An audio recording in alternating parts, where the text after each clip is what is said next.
what I'm talking about. Says we all do better when we all do better. You can't get better than that. Yeah, we all do better when we all do better. You can't get better than that. I said we all do better when we all do better. You can't get better than that. Yeah, we all do better when we all do better. You can't get better than that. We all do better when we all do better. We can't get better than that. Said we all do better when we all do better. We can't get better than that. Come on. I said we all do better when we all do better. We can't get better than that. We all do better when we all do better. We can't get better than that. We all do better when we all do better. We can't get better than that. Come on, y'all.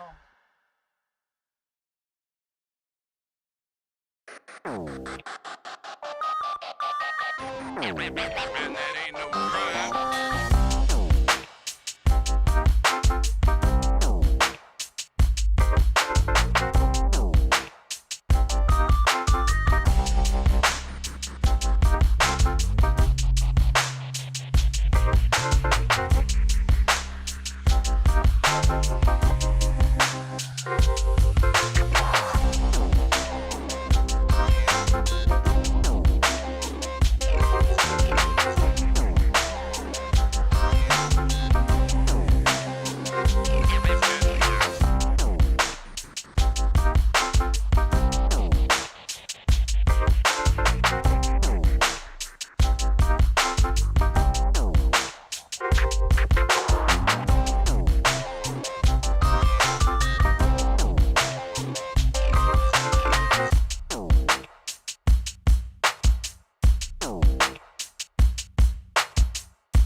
And that ain't no crime.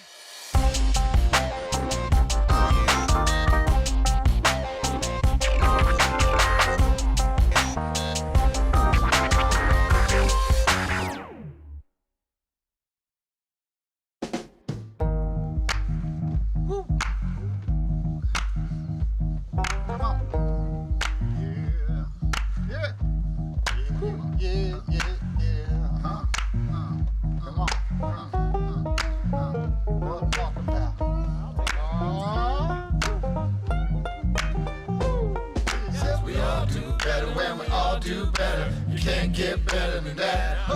Yeah, we all do better when we all do better. You can't get better than that. I said we all do better when we all do better. You can't get better than that. Yeah, we all do better when we all do better. You can't get better than that. We all do better when we all do better. We can't get better than that. Said we all do better when we all do better. We can't get better than that. Come on. I said we all do better when we all do better. We can't get better than that. We all do better when we all do better. We can't get better than that. We all do better when we all do better. We can't get better than that. Come on, y'all.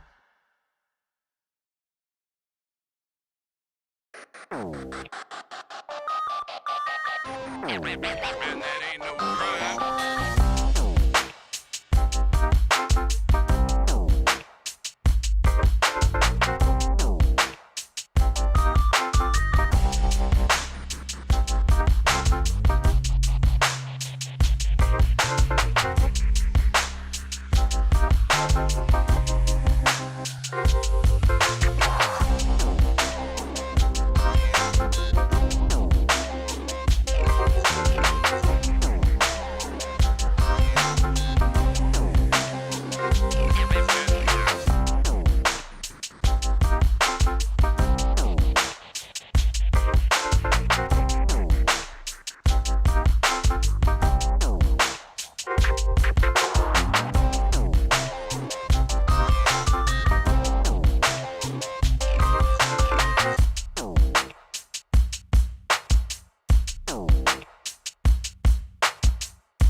And that ain't no crime.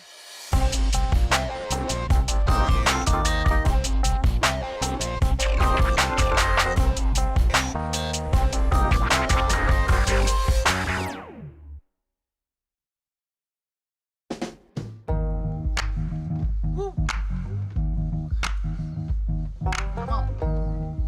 Yeah. Yeah. Yeah. Come on. What I'm talking about. Says we all do better when we all do better. You can't get better than that. Yeah, we all do better when we all do better. You can't get better than that. I said we all do better when we all do better. You can't get better than that. Yeah, we all do better when we all do better. You can't get better than that. Says we all do better when we all do better. You can't get better than that. Say we all do better when we all do better. You can't get better than that. Come on. I said we all do better when we all do better. You can't get better than that. We all do better when we all do better. You can't get better than that. Cause we all do better when we all do better. You can't get better than that. Come on, y'all.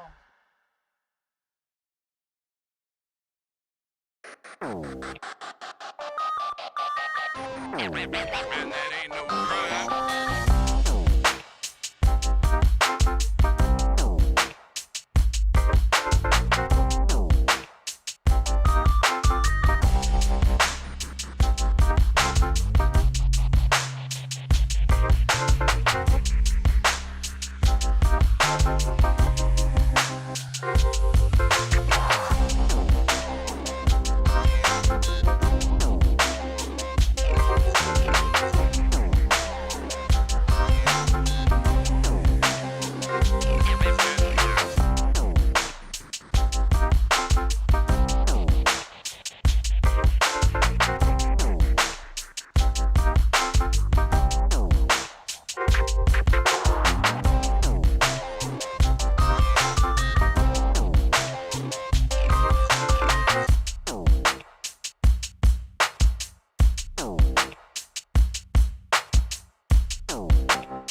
And that ain't no crime.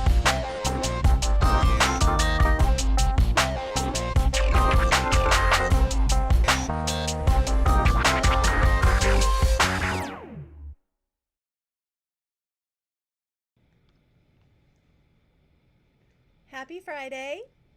What up, y'all? Damn! What's up, everybody? Gangstagrass. We're It's here to hang out with you. Yeah. Good to We see are you. back. Good to see you. Last We've been some places. yeah, last I saw you, it was in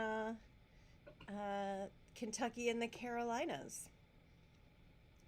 Gia. Both of them. How- Both of the Carolinas. That's Hmm. true. So tell me about each of the shows. Tell me about Carrboro, North Carolina on the 7th, and Greenville, South Carolina, Fall for Greenville on the 8th, and the Burl in Lexington, Kentucky on the 9th. Where do we start? Do we start with what happened on the way? What happened in Chapel Hill, North Carolina?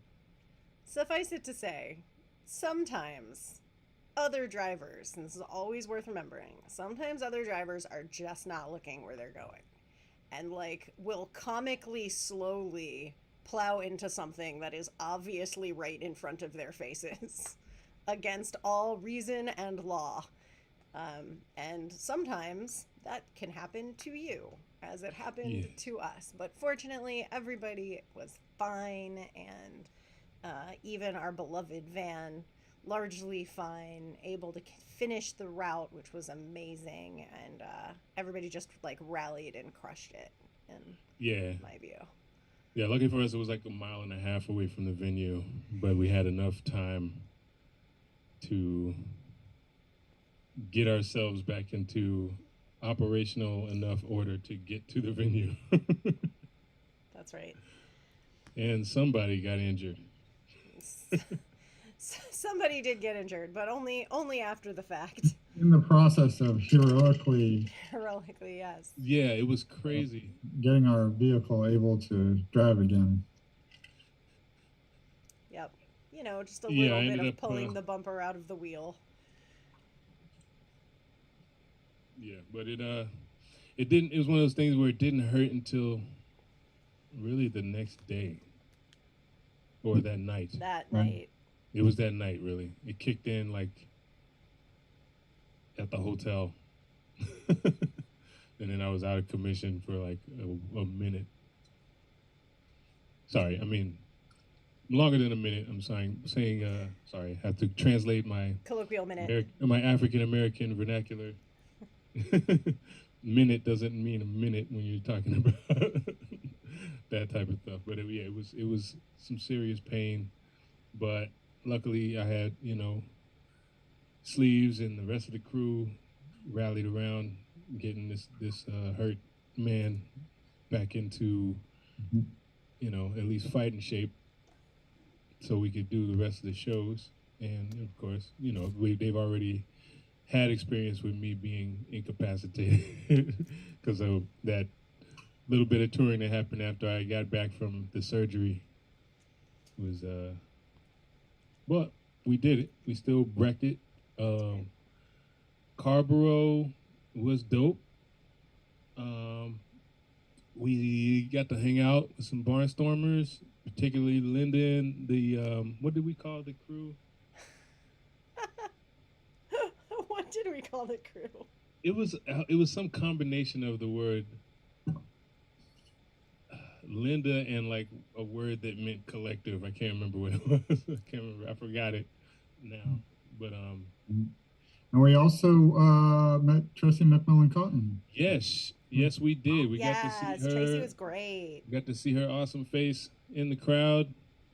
She got to chat it up with a few folks. I wish I would have got a chance to hang out, but I was laid up in the green room trying to get some stretch in my back. Yes. But we got her out to a show. It was a victory.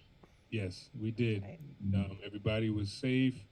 It was, folks were vaxxed and masked and all that good stuff. The people in Carborough really held it down. It was fun. Be able to do all this stuff, all these songs for people that hadn't seen us doing live. This is, we kept reminding ourselves that this was, the first real run out. I mean, these past few, outings that we've gone out on have been like the first touring expeditions we've done since the album dropped in 2020. So this is effectively, the beginning of the No Time for Enemies tour. So we got to perform a bunch of the new stuff in front of folks, and we got good reaction from the crowd. We got to perform some of the stuff from the mixtape. Yeah, Tracy really mixtapes. seemed to be into the Annie Up, which I agree with. That is so great. Oh my gosh. I don't know. I love that song so much. So fun. There's just so much energy behind it. Yeah. Then we rolled on down to then we went down to South Carolina, Yeah, Greenville. And that was cool because it was an outdoor show. So you could have a little bit more of a gathering, and boy, was it. It was like a street festival with a big stage at one end of the street. While we were sound checking, just more and more people were just like walking into the middle of the street to just be like, huh, I'm going to stay right here. Just like filled in. And by the time we were done with our sound check, the street was full of people being like, yes. Yeah. One of the things I love is the fact that when we do our sound check, people think the show started. And we're like, no, This is just sound check. You have to let Put your them shirt know. back on, ma'am. And that's why when they do certain songs in the sound check, you'll hear references to the fact that it's a sound check. It's a sound in check. the verses, in the, sometimes they'll actually like chant sound check, sound check. Yeah. Yeah, we say, it's a sound check. Do the sound check at the sound check. What's up? So they know. They say, yo, what happened to Rich? He just. Yeah, I hey think he Dr. knocked Nisi, Rich off. we just No. traded you and Wrench, so now we have Dr. Nisi, and I'm sure we'll have Wrench back as All right. soon as his Congratulations, you computer are our new restarts. guitarist. Yes, you're gonna have to run the beats too, though. Yeah. So just so you know, it's a very big job. Also, Yeah. just so you know, I wanted to wear my favorite Hood Medicine T-shirt, but I couldn't because it's green, and I have a green screen. So like, I tried it, and I just disappeared. Yeah, I wanted to wear mine, but I wore it yesterday, and it does not smell right. It's okay. You can't smell on the live stream. I can. That's true. That's true. Yeah, it was kind of humid yesterday, and I neglected to put the deodorant on. It's one of those things, man. I mean, if you work from home, sometimes you forget, but you were reminded that you didn't by the end of the day. You just be like, "What is that?" Oh, that's me. I'm a fan of no deodorant. You know that. I mean, especially not the stuff with aluminum. Like, definitely not antiperspirant. But even No, deodorant, I don't do generally antiperspirant. speaking, the less of it you use, the less of it you need. Yeah, is I my view. don't use antiperspirant because I feel like I'm supposed to sweat. Exactly. Oh, Yes. Definitely. You can't. Well, that you can't and I'm a block sweaty that guy. Stuff. I'm a sweater. I You're sweat. not making the case for not using it. No, I use deodorant, but not antiperspirant. I'm supposed to sweat. As long as I don't stink, I'm cool. I'm cool with sweating. It's the stinking that puts people off. I mean, I could deal with it, but my family. I like I can't be baking walking soda. around and my son be like, "Poppy, you're musty." And I'd be like, then that's when I regret the fact that I ever taught him the word musty. Yeah, 'cause I taught him that about a chronic illness that afflicts many people called musty butt. Musty butt.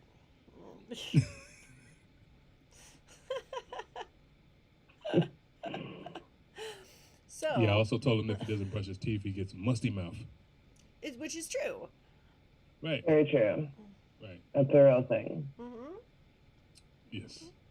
But I find baking soda is great for, I mean, even toothpaste in a pinch, but, as a deodorant, it's perfect. It works in the fridge. It works on the pits. It's great. Yeah, I mean, I do. I use Armand Hammer's company's deodorant. Bacteria rules, says Betty Lynn. Yeah. Well, Yeah, you might Betty Lynn try making some deodorant. It's generally speaking a pretty easy thing to make. I mean, I literally carry around baking soda, and because I fly so much, and like TSA is checking your bags and whatnot, I try to carry like a lot of baking soda so that it's obvious that I'm not like, it's not like this is my cocaine stash or whatever. I've never seen cocaine Yeah, I in mean, person, so I'm she not brings actually them. sure if The problem is that consistency you the bring them same. in these hermetically What? sealed, vacuum sealed bags, I do. and, do. and they're like in bricks Yes, bricks of with baking like soda. with that's scorpions like stamped on it, and they get to asking questions. Right. And that's why I got clear. Hey, if you see something, say something. That's my motto. So. So we wow. were just talking about how we've been on the road and what it's been like with the safety measures that are being taken at venues. I think one thing that might be interesting and perhaps not unique, but certainly not the norm, is among various musicians' fan bases, is that I think our fan base probably has both a sort of disproportionately large number of people who are skeptical or afraid or angry about the vaccine for whatever reason, and also a disproportionate amount of people who are more cautious than the average and really concerned about being in large public spaces and have understandable fears around that. Like, I'm not saying we don't have people in the middle as well, but I do feel like, just based on our audience, I think we do have probably both extremes. So, you know, Yeah, I mean, I don't know. I feel like that's probably a good cross section of what we're witnessing across the country. Exactly. Really. I mean, I don't even know if it's really that indicative of our fan base. It's mostly just America as a whole. Yeah, not It's anymore. true. It's everyone. Yeah, our fan base Unfortunately. is I think there's like proportionate across the nuance country. still in sort of the different spin each population puts on whatever like conspiracy they subscribe to. There's a different, you know, story and lore around it, but it's the same bullshit, you know, at the end of the day. Mm-hmm. It's unfortunate. Yeah. What do you think Sorry, about? Oh, sorry. Go ahead, Dolia. No, I said sorry. I froze up, so I missed the whole lot just now. Well, I was curious, Dr. Nisi, what you think about, so the, you know, let me outline the precautions that the venues that we were at took, at least the indoor venues, and I'm curious what you think of them. Yeah. And these were our first. This was the first indoor venues we've played. Yes, we have not played an indoor show since February of 2020 until just this past weekend. So that's not counting AGT because that was some specialness. Of We're course, gonna talk right? about AGT, but continue. They of course had, proper was, production. Yeah. You know, everybody on staff was getting tested every 3 days, and basically everybody was vaccinated. It was, they ran a tight ship as far as that goes, which you have to when you're putting on a production like that, in these circumstances. Super tight. Yeah, super tight. So, we definitely appreciated that, and so as we were turning to indoor venues after doing every show we did this summer was outdoors. Did West Virginia outdoors. We did Wisconsin twice. Amazing festivals outdoors. Merle Fest. We did Merle Fest, which was so fabulous. And they also, even though outdoor big, but it was a big festival. Much smaller than it would usually be. And they also had a negative COVID test or vaccination requirement. So that's the requirement. They even had testing on site. They did. That's right. They did have testing on site. Yeah. That's true. Yeah. Which is good. I mean, I think if you're going to require a negative test, you do kind of need to do that. Of course, it's tricky because those rapid tests are less, less reliable. Yeah. If you get a positive, reliable. But if but for a negative, it's like, well, probably. I mean, maybe negative. So that was the requirement across these indoor venues as well. It was you have to show proof of vaccination or a negative COVID test within 72 hours. And so, so I'm curious, and I will say at one of the venues, masks were required unless you were actively eating or drinking, basically airplane rules. But in the other venue, masking was encouraged and was not super, it was, I would say many more people were not masked than were masked. Would you agree with that, Delio? What, at the Borough? Yeah. Yeah. Half, maybe? About half. But that was the one that was sort of like half inside. I mean, they definitely could have opened more doors. Yeah, they could open up more, but it is a pretty open space as indoor spaces go. I didn't feel, I don't know, worried, although I was in pain. So I was in pain, so maybe that was overriding my. But I was still cautious. I wasn't like, I was masked when in the presence of others, but unmasked on stage. But yeah. But we all came back with negative tests on the way back, so we're great. That's true. And we're gonna PCR again. I just took my PCR test yesterday. Everybody's gonna get a PCR test in the next, day or so if they haven't already, just to make sure. Yeah. And I am now on my second day after shot number 3 of Pfizer. Yeah, that's right. That's very exciting. And my flu shot. How are you I feeling? cannot wait. I need to get my booster. Yo, it's actually like it's not even like either of the first 2 shots. Like the first two shots, it was soreness, you know. The second shot was like a little more sore than the first one. This one, only soreness was the initial needle. Like as soon as it went in, prick, and a couple days later, nothing. That seems like a good sign. Yeah, I mean, I also had my flu shot at the same time. Did you get them both in the same arm? Yeah. Whoa. I mean, I got to use this one, so I just got it in that one just in case it was gonna be sore. I need to be able to write stuff.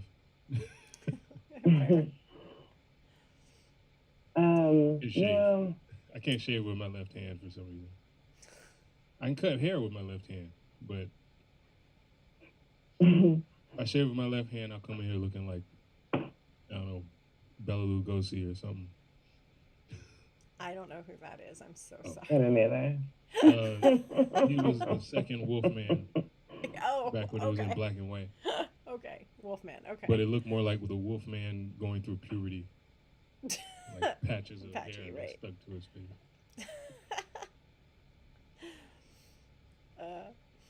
I'm really happy that you got that third shot. I know Danjo did as well, and you guys both have young kids to protect, so that's super important. I'm on the Moderna train, so we'll see what happens there.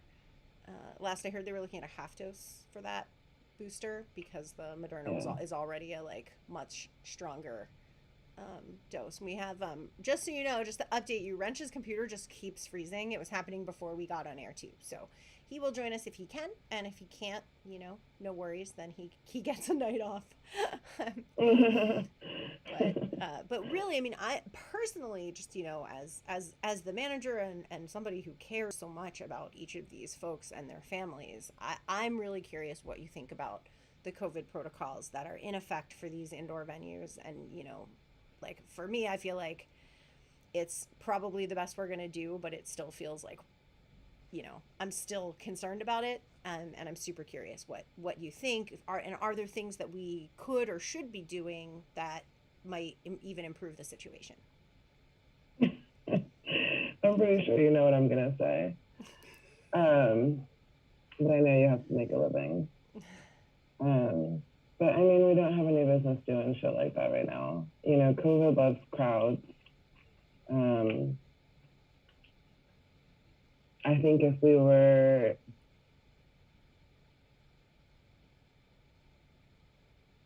solely focused on protecting people from infection, we would have more stringent guidelines and we would not be having live music anywhere. But that's not part of their decision matrix, right? It's mostly about, the economy. So I don't know. I mean, from my perspective, I mean, it's terrible. It's trash. Like, that's what we're doing right now. Having huge festivals and concerts, and everybody's going on vacation. It's almost like everybody's just we're cool now, and it's a little unnerving, Hopefully we will be cool soon. I don't know, the kids' vaccine. I mean, they were anticipating, the 5 to 11-year-olds by Halloween. I don't know if that's still, if we're still on track for that, and then they had mentioned that perhaps infants and toddlers by Christmas. But as difficult as it was to get adults immunized, we have a whole different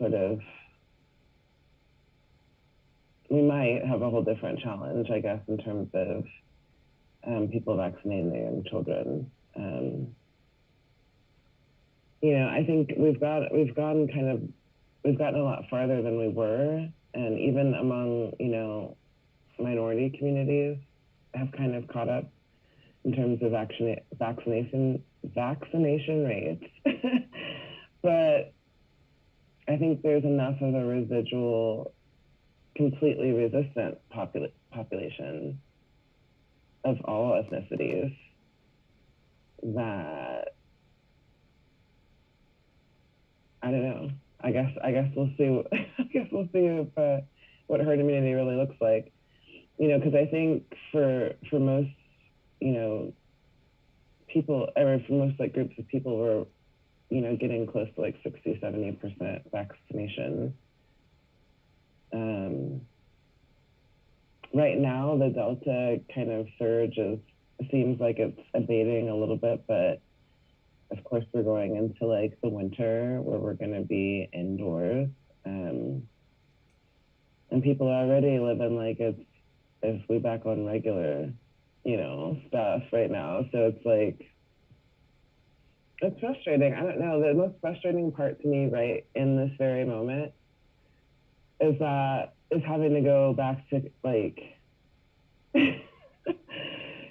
avoiding public places and like not getting takeout and stuff like that, because it's like now I'm like going into like Subway and like Chipotle, and the food workers aren't even masked. They're spitting all in the guacamole and everything. And I'm just like, I can't even get a takeout. No. So it's like, if I go somewhere and nobody got masks on, I get right back in my car and go back home and make a peanut butter and jelly sandwich. And to me right now, those are first world problems, obviously, but it's like, to me, it just feels like the world has just gone back to normal, and it's just like COVID's like, let's go holiday season, you know? Well, tell us a little bit more about that, about the situation of, you know, being unmasked in food preparation, because I do feel like once it was realized that COVID was, you know, primarily spread through airborne transmission, like there was this sort of drop off in concern about fomite transmission and you know, and whether food and food packaging and whatnot were safe. Suddenly that was not a question, which seemed actually not so much that the actual danger had changed, but rather that it seemed like so much less in comparison to this other danger that they had finally realized was happening. So tell us a little bit, you know, what would you say to people as far as why you make that choice to walk out when the food prep workers are unmasked? I mean, first of all, it's just general irritation. Let's start there. I don't want to patronize a business that's that lax. We're in the middle of a global airborne pandemic, so I can get a sandwich from somewhere else. If you can't give me bare minimum, you know what I mean, food safety. May not be regulated, fine, whatever. It's not the law. I don't care. I don't want it. But for me, it's like, we know with Delta, if the viral load is over 1,200 times that of the other strains. So that means big old puff clouds of like full of viral particles all over the lettuce and tomatoes and cheese in the Subway. You know what I mean? Like, you have no mask on, so all day you're breathing all over the food that's not getting cooked. Right. That's just not for me. The other Other people might have different risks. I'm set up different. I don't want it. Yeah, because if it's not getting cooked, there's not even anything. Right. I'm good. So some of my favorite things, sushi, all kinds of things. First world problems. Anyway, that's not important. Yeah, I haven't had sushi in ages now. It's been 2 years since we had sushi. They had sushi in our green room, and we did not touch it. I did. I will admit, I had some. I did. But our sushi chef, the sushi chef that they put in our green was room masked, masked and gloved the whole time. You know. But I don't know. But I definitely understood your reservations and was right there with you. But after 19 months without sushi, this man making this beautiful sushi right in front of me, I couldn't resist. She was just like, it was all for me. it was beautiful. I was still like, I'm good. I mean, it's not really about that or the inconvenience of that so much. It's just more about, it's one of the biggest indicators to me that people are just like giving up. Like, we're not even, that's just basic, you know what I mean? Like, so everywhere I go, you know, I would say now it's about like maybe half and half. I would say there's more unmasked people than not when I am out and about. And it's mixed too. I notice with families, it's like sometimes the adult won't have on a mask, but the kids will, or the adults will, but the kids won't. And I'm like, what's your strategy, man? Yeah, I don't know. that's the part that confuses me because I see it in my neighborhood sometimes. Yeah, I'm like, wait a minute, the kids got the mask on, you don't. I don't get it. You know, you could when you get in the house, the kid's not gonna be wearing the mask, and okay, y'all. Yeah.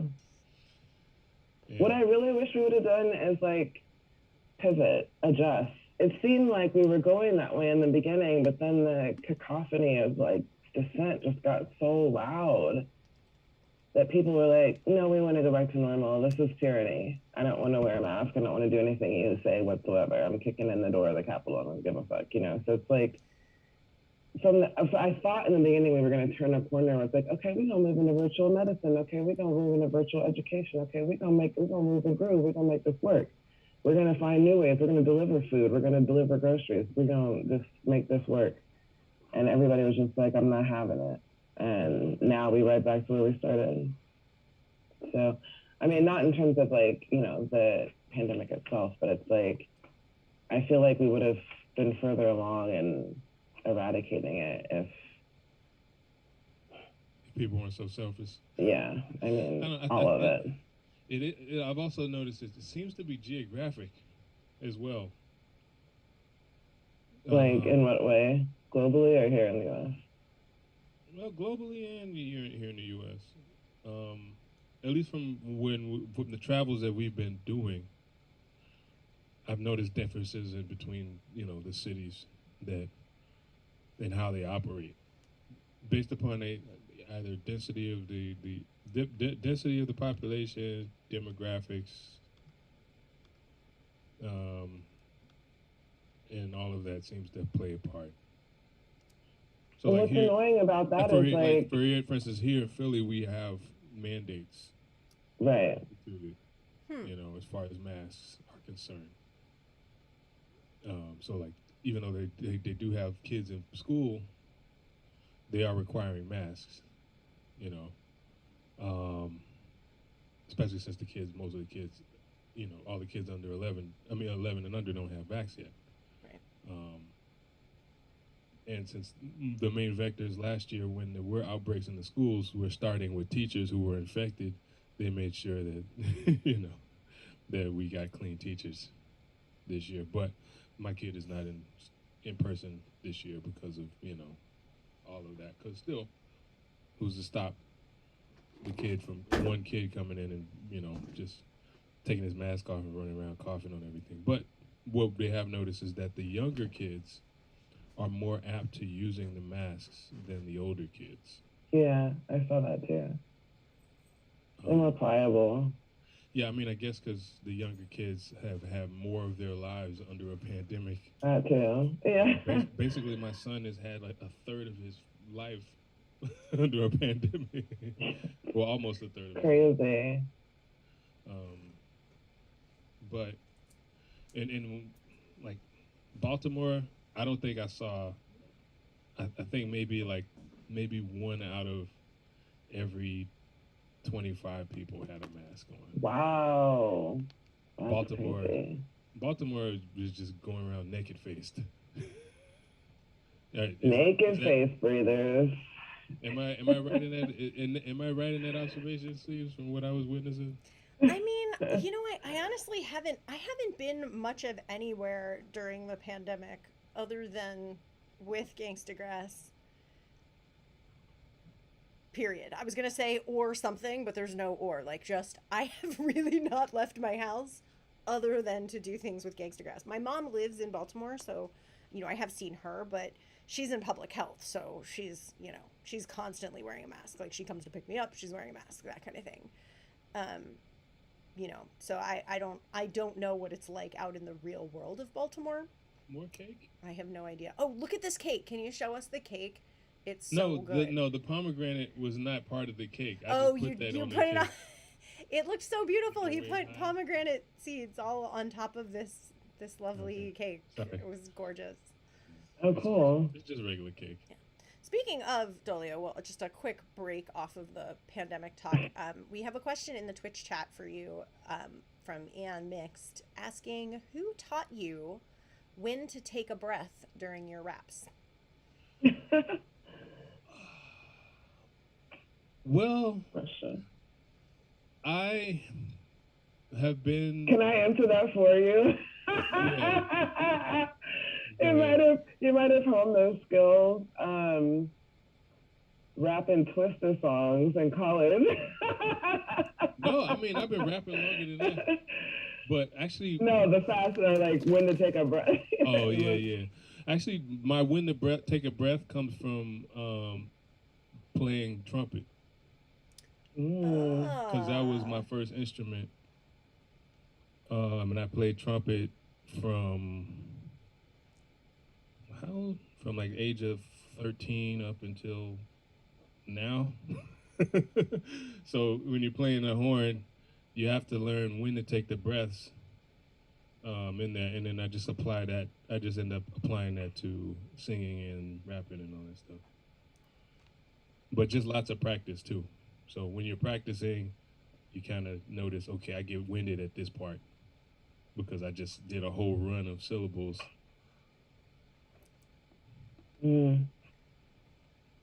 Interesting. So you kind of learn as you go in certain verses and figure out where the right place to put the breath is through trial and error. Some of these I do cram a whole lot of stuff in on one breath. And sometimes it sounds like I'm not really taking breaths, but I'm doing it real quick. And would you say that you know that being an MC requires as much breath control as like being a singer? Yeah. Yeah, just as much, perhaps more, depending on your rap style. I mean, if you're mumbling the whole thing, you probably don't need to do that. But right. This is an excellent point. But if you're really trying to move the crowd, you're gonna need to have some breath control because, you know, they don't want to just see you standing in one place rapping. You're gonna be moving around, and you know, you move around with it, you end up, you know, having to learn how to control your breath. I mean, part of that, like, you know, Neezy said, some of that probably did come from college too, because I was in a lot of step shows. I was going to say a lot of ciphers, but yeah, step shows too. Step shows and ciphers. But the step shows were a lot more animated than the ciphers. And the ciphers, breath control didn't really matter because you was just coming up with the stuff off the top of the head, so you didn't even know where the words were to take the breath.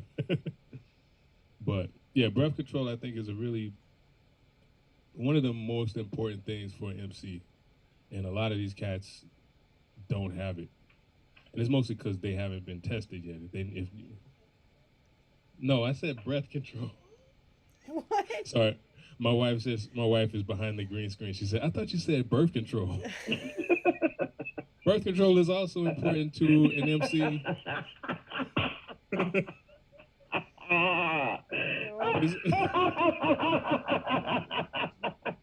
Wow. Birth control is also important to an MC. If you're gonna be out there. Yes. Sorry, this is maybe the conversation Jonathan was having earlier. But yeah, breath control is important if you're gonna be an MC, because of the fact that you're going to be out there rocking the show and giving folks giving folks that experience. You want to be able to give it to them fully. A lot of cats don't have the breath control thing anymore, which is why you hear a lot of people rapping over their own vocals, which I think is just horrible. It's distracting because after a while you can't really understand what they're saying because, you know, you hear two people talking over each other. Yeah. Yeah.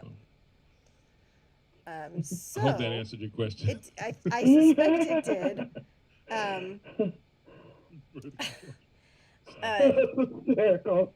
Ian Mix added, does Gangstagrass do CrossFit or Peloton? And neither. We do parkour. It's how we get from show to show. Yeah. We do a lot of hiking. We do a lot of hiking, a lot of calisthenics. I do weightlifting as well, and I skate. Roller or ice or both? Roller skate. I've yet to learn how to ice skate. I keep wanting to get around to that. It's just that I'm from Florida, and we ain't got no ice rinks. Well, we got one now in my hometown because now my hometown has a hockey team, but I have not seen them play yet. Wait, like a professional actual NHL team? It's like a minor league hockey team called the Ice Pilots. So close to Ice Pirates. I know, right? That's one of the things I liked about the name. A lot of folks are, I don't know, a lot. It's a old obscure cult classic called Ice Pirates. Came out in like the late '70s, but it's a really funny movie. It's a ridiculous movie. But if I've you never can heard get, of this. if you get around to see it, it's a laugh riot. So back to the whole lung capacity, which is of course required both for emceeing and also for playing ice hockey. Do we, Dr. Nisi, have any new information? Right, we've been in this for getting close, more than a year and a half. So we've gathered hopefully a lot of data. Do we have new information on how COVID-19 affects the body? Obviously we still don't have super longitudinal data because it hasn't been that long, but and also, do we have information on how, like, on the severity of the virus when it does break through, and what, if there are effects from that, even if it's like not as severe in the immediate catching of the virus? I mean, sorry, is there effects in what? What was the last part of that? Oh, just do we know, for example, like, we know that COVID-19, and this is information from before we had the vaccines, could do long-term, or noticeable damage to internal organs, even in cases where the virus was pretty mild, where it seemed to be pretty mild in the person, or even asymptomatic, but they can look inside and be like, oh, wow, look at the damage that was done, even though you never knew you had this virus. So I'm just curious if we have any information on if that is lessened from, even if you get a breakthrough case, if you've had the vaccine, is that less of a danger? Do we know? And maybe we don't. Scheme of things with the numbers, the vaccines are still, pretty effective. I'm going to point towards our earlier conversation and just remind everyone that, a vaccine and its protection, the way that it works is like you finally getting a shield of armor so that the next time, it's almost like in a video game where you might try, a boss level the first time with no armor, and then you finally get your weight up and go to the little village and you buy yourself a suit of armor finally. And then they go try to play the boss again, and then this time you probably you might beat it, you might get more points, I don't know. That's kind of, I guess, a way that you can think of it. So it's like, the point of a vaccine and why they exist is predicated on the presumption that you're going to encounter the virus again. So you're making sure that you've given your immune system a chance to get to know that pathogen, virus, bacteria, parasite, whatever. In this case, virus, right? You're giving your immune system a chance to get to know it. And that way, the next time they meet, it has like an army of cells ready to just go on the attack, immediately recognize it, go attack. And then, so my point being is that, like, once you've been immunized or you've had natural immunity or whatever the case may be, and your immune system has met COVID, then, that breakthrough infection, it's milder because your cells are already primed to target it as soon as it recognized that it was in your body. And so those cases are a little bit milder. However, COVID, causes severe illness. So there have been cases of death and severe, even with the breakthroughs, because it's a beast. And it kind of it definitely depends on your, the condition of your health before you get it, obviously, what underlying conditions you have, It kind of depends on what parts of your body it invaded. You know, we talked before about how the ACE2 receptor that it binds to sneak inside your cells or on almost all of our organ systems, even our fat, you know, and so it's like there's lots of places for it to go. And so that, I guess that's why, you know, there's so much focus now on collecting all that data on what it actually does to the body acutely and also long-term. We don't have a ton of long-term data. We won't know for a long term what it does to you. But for now, you know, obviously the biggest preponderance of the things that we've heard are about, you know, the respiratory system, the brain damage, the heart damage, the heart muscle damage. Kidneys. We've heard a lot. We've heard about those eggplants. COVID likes to hang out in your penis. That's a vascular organ, guys. COVID likes to hang in your penis. And it causes erectile dysfunction. That's a fact. I know it's been causing kidney failure in a lot of people. Yeah, that too. Yeah, we kind of, a lot of people have either, you know, been brought to the brink of death or just straight up, you know, lost. Yeah. Based on just kidney failure. And then there's all the things that people, I guess, just, I don't know. I honestly don't know at this point what people think when they hear that you're not going to be able to taste your food again. I'm not cool with that. I don't know what people think when they figure your mind's going to be foggy for the rest of your life or however long. Who knows how long it's going to last? The people with the COVID fog. I don't want that. You know, I don't know what people think when they process that information. They're like, I'm going to see Gangstagrass anyway. No, I'm kidding. But, you know, I think, you know, it's obviously enough of a severe disease that we have really high hospitalization mortality rates, terminal illness rates with it. And, you know, people aren't even taking that seriously. I mean, there's 7 million people have died. We're still not taking it seriously. I don't know what the number would have to be. So I don't know. So I guess it makes sense in that regard that people don't care about losing their sense of taste because they obviously don't care if you could just drop dead. You know, one of my friends, you know, one of his boys, like, was just so against it. And it was just like, I'm not getting a vaccine, and always like be talking trash about him because he got it and all this stuff. And like 2 weeks later, he's in a coma. And then he finally woke up from that coma months later, just last week. Wow. And was just like, yo, I'm telling everybody to get vaccinated. It's just like, it shouldn't have to come to that. You know, like he's got like serious problems for the rest of his life now, you know, and it shouldn't have to come to that. So one of the things that you and Hood Medicine have been doing is a lot recently, I mean, throughout the life of the Hood Medicine Initiative, but very much recently, is a lot of myth busting. And so this one is for Tommy Stock 64 in the YouTube chat.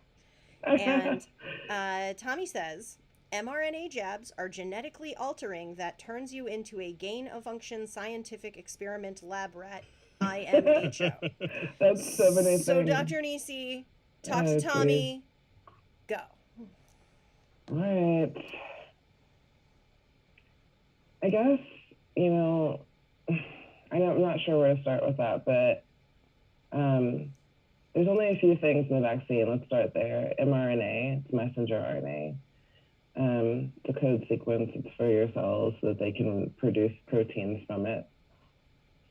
I'm not going to get into that too long, don't read. Some lipids that make bubbles in liquid so that it can travel through your bloodstream. And then salt to balance acidity in your body, and some sugar to keep it stable when it's frozen, right? Keep the molecule stable. That's it. You know, we just I guess I'll also say we just recently developed the technology to edit genes, CRISPR, we've all heard of it. But I don't think we're not there. You know what I mean? Like people have, I guess they imagine that we're a lot further than I guess we are in that regard. But the way that, right, because even even using CRISPR to alter genes requires electron microscopes and the ability to actually insert it directly into the cells. Yeah. We ain't there yet. Anyway, that's not. That's the movies. That's the movies. Anyway, we're not there yet. Right. But where we are is, viruses themselves are not like bacteria and parasites and other pathogens. They're not alive, as it were, as we define it, because life implies the ability to reproduce, right? And they cannot do that. So it's just the protein bubble with a gene product inside, DNA sometimes, in this case, RNA. Yeah. And we got Jennifer in the chat. What? We got Jen Muhammad. Hey, Jen. Come on, geneticist. Come on, tell somebody about the DNA, Jennifer. Actually, we should put Jennifer. We should put her in. I'm going to send her the link to her phone. Cool. Come on, geneticist. Do it. Sorry, Jen is the head med geneticist. That's why I'm getting a little excited. Yeah, this awesome. is another one of my classmates who is a geneticist. You've probably met her. She come to a couple of Gangstagrass shows. Excellent. Jen, I'm sending you the link to your text now if you would like to join. So here's the thing. So it's a little protein bubble inside is just a little bit of DNA. I feel like maybe we need visual aids. I'm not sure. Feel free. You're welcome to share screen. And also if you could tell us how long research on like serious scientific hardcore research on mRNA vaccines and mRNA generally has been underway. How long has about that been? 10 years. A decade. A little over 10 years. More than a decade. And then with regard to the J&J virus, the viral vector vaccines, we've been using adenoviruses for like 70 years-ish. It's very clever the way that we manipulate viruses for therapeutics. But anyway, I just accidentally pulled up the Spanish version, and we don't want that. We don't want that. Here we go.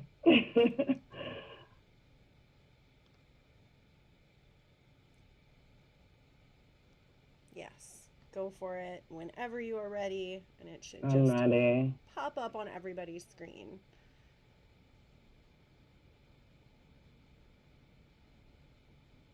Maybe. Sorry. That's okay. It's taking forever. Like, no, I'm like trying to present from Canva, which is annoying. Okay, I'm sharing my screen now. Okay. There we go. Excellent. Here's the thing about viruses.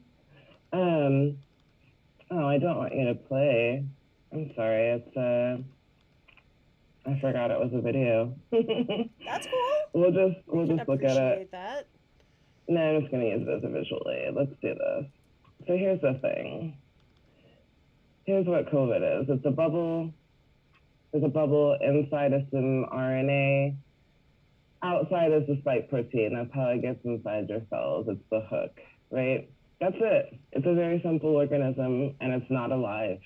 That's why it needs hosts to reproduce, because it's parasitic. What's up, Jay? And so, like, the ACE2 receptors, like I was saying, lets it inside your cells. They're found everywhere. That's why COVID affects all organ systems. The way that it works is these little spike proteins lock onto the ACE2 receptor. Keys open doors, as we know. The receptor then kind of flips inside to bring it inside of the cell membrane. And then it kind of steals your copy machine to make its own copies. And this is where I might let Jen take over. Hi, Jen. Welcome. What's up, him? How are you? Everybody, this is Jennifer Muhammad.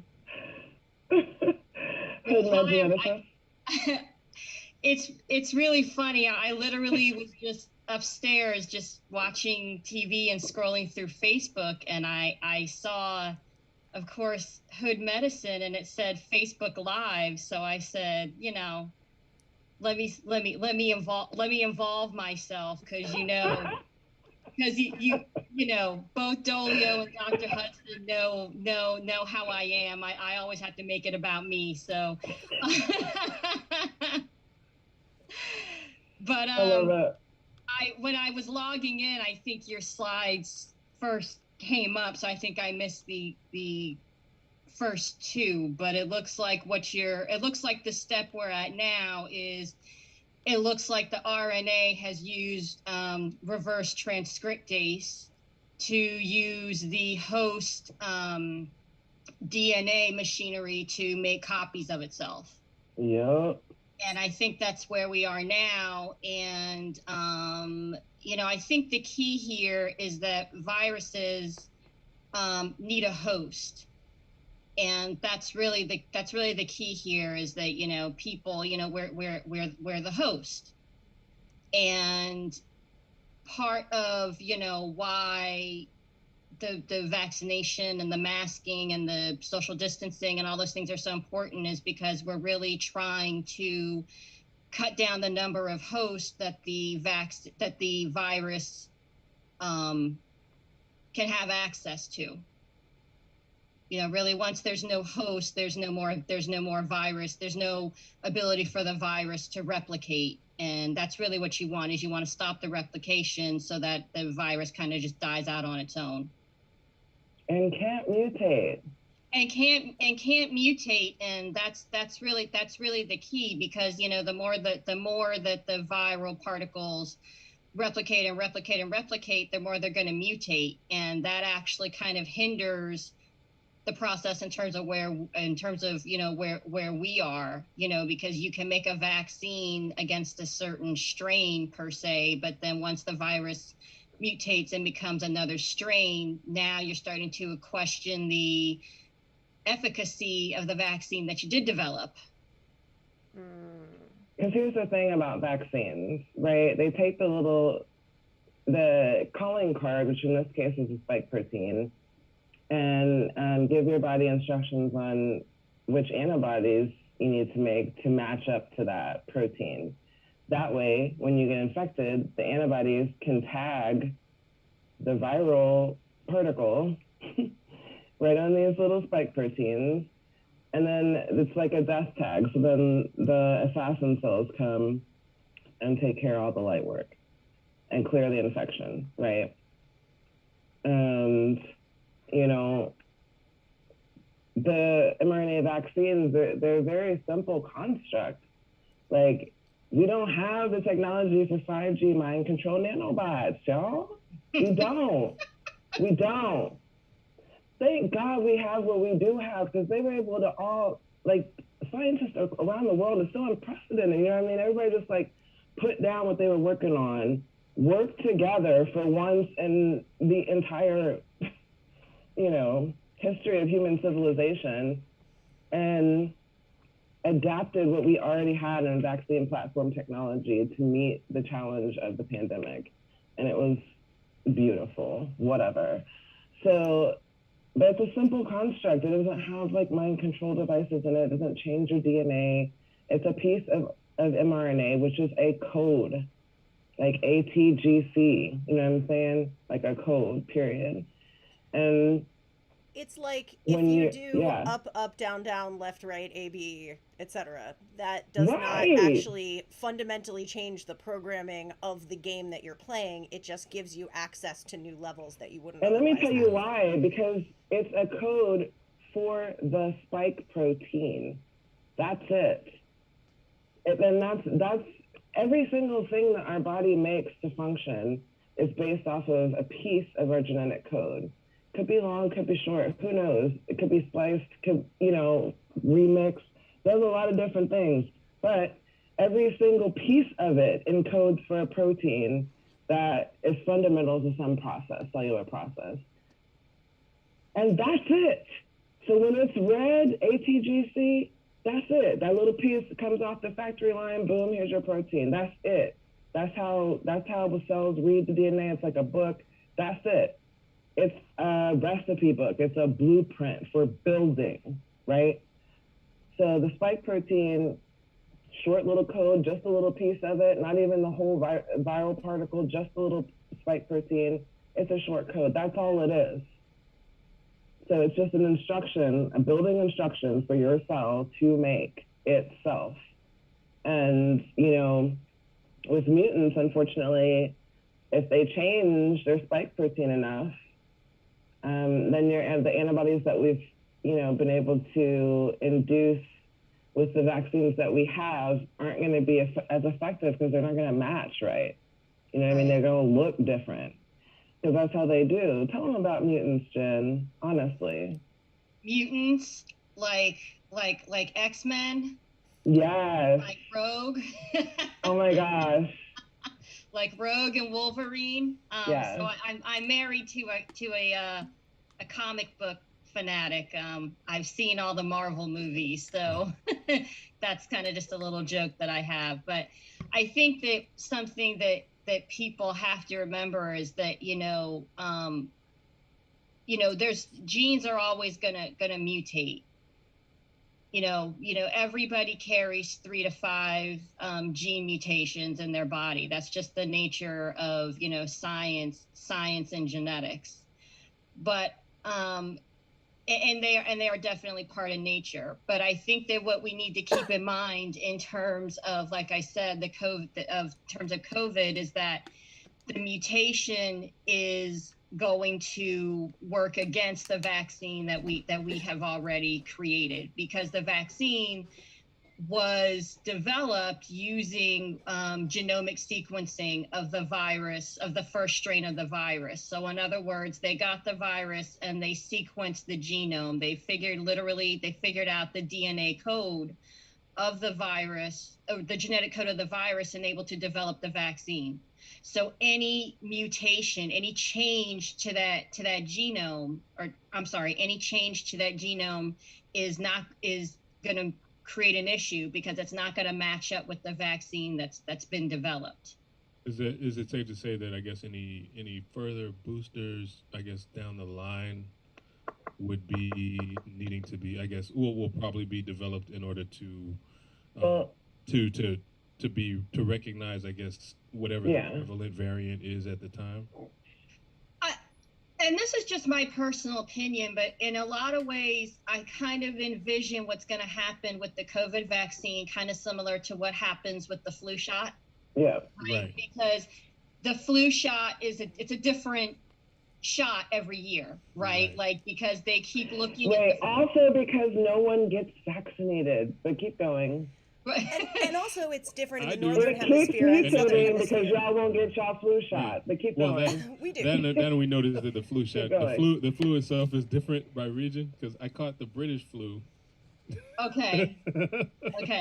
In the UK, that's the US flu shot. Yeah, they really do. They definitely have a different one for the southern hemisphere, for the northern hemisphere. And Sleaze will tell you, because she witnessed it. Oh man.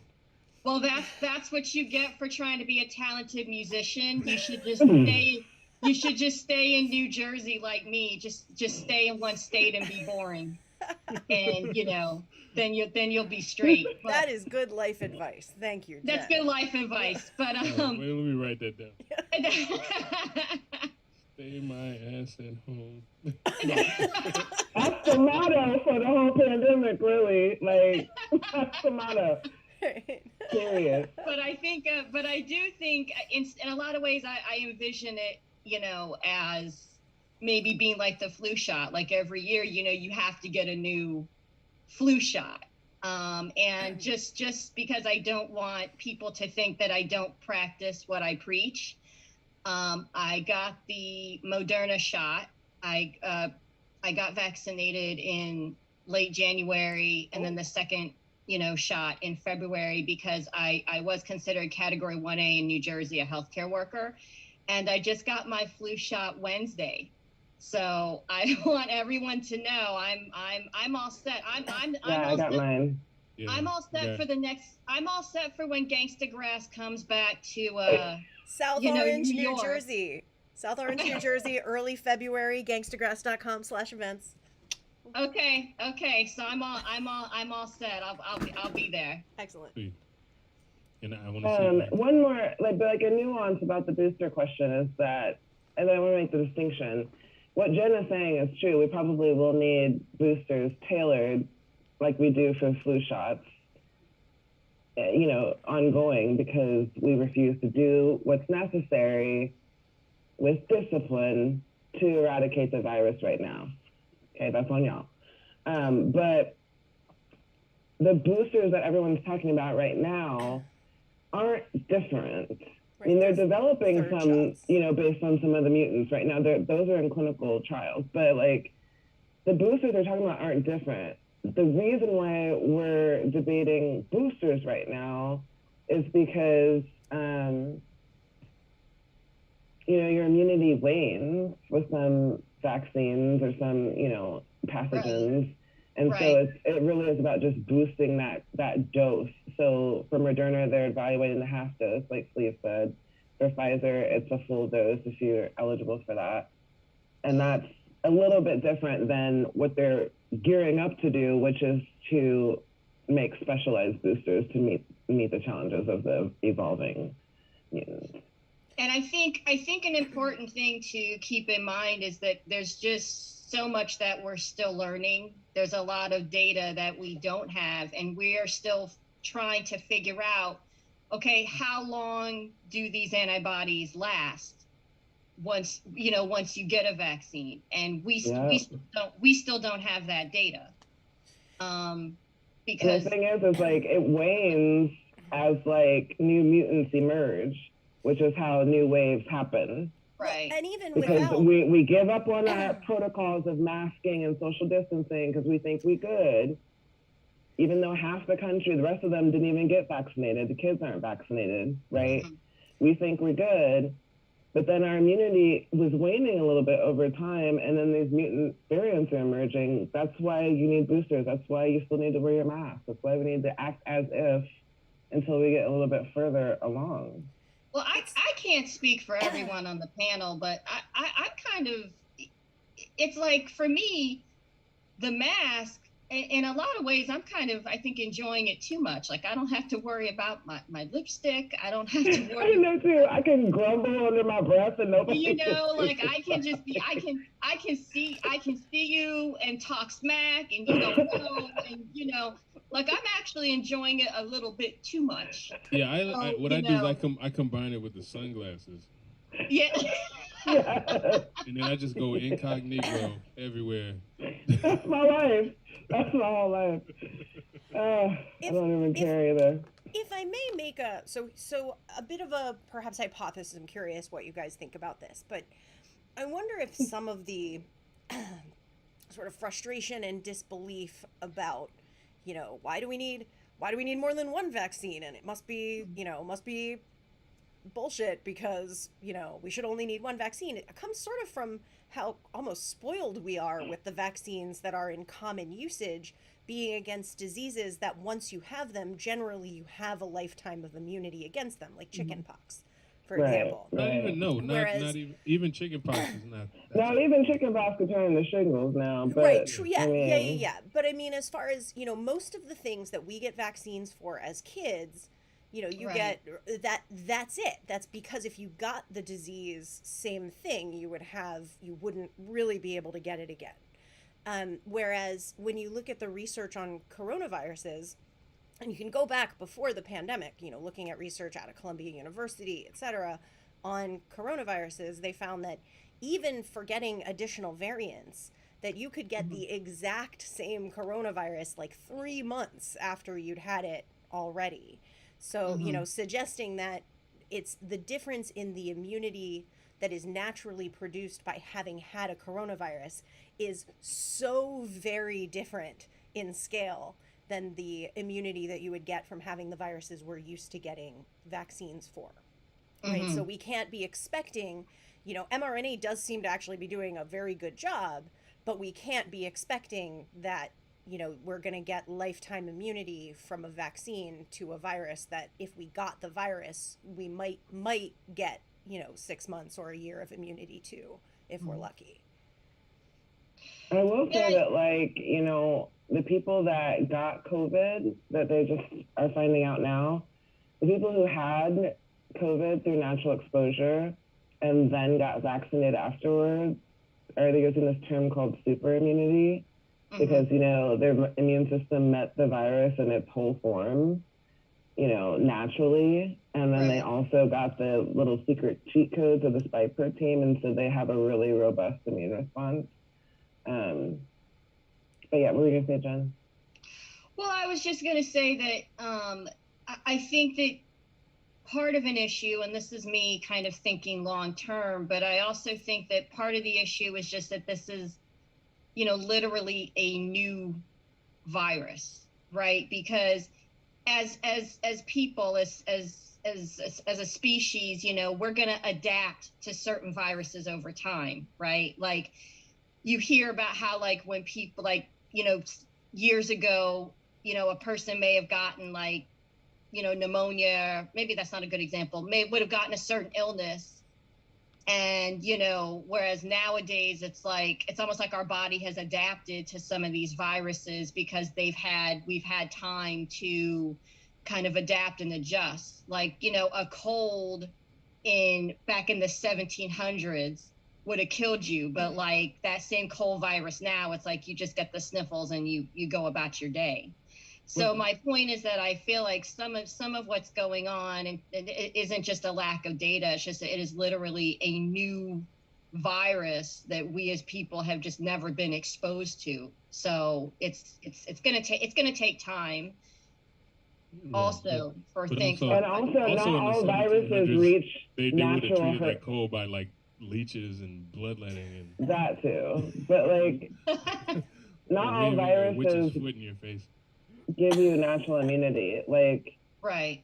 Look at polio. You know what I mean? You can't get natural immunity from every virus. It just doesn't work like that. It's not practical. You shouldn't want everyone to get severely ill because you don't want to take the vaccine. That's crazy. Right. But I think a lot of, like I said, the cold viruses kind of, like I said, our bodies have kind of adapted to, some classes of viruses. But you're right. But polio was one that was very, very tricky. And again, that one became, really eradicated through vaccines. And I think some of what is very hard for some people to wrap their heads around is you have these people who are saying, oh, vaccine this, vaccine that. And I think that sometimes people react that way because, we don't remember polio. You know what I mean? After I would venture to say, if you're older, if you're younger than maybe 50, you don't remember polio. You don't necessarily remember measles, mumps, rubella because, we were vaccinated by that. We were vaccinated. Right. So I think that I don't even know what the symptoms of a mumps are, other than what I've seen in old-timey cartoons. Right. Doesn't it kind of sound like it does? It kind of The look only like reason what I it know that sounds measles like. are red dots is because I saw Tom and Jerry have them.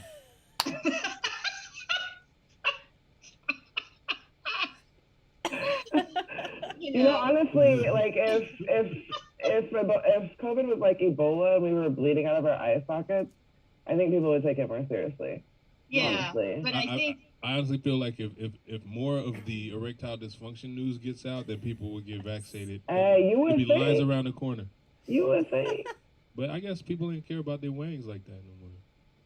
It's weird. It's really weird. I thought that was gonna do it. I really did. Well, back to what I was saying.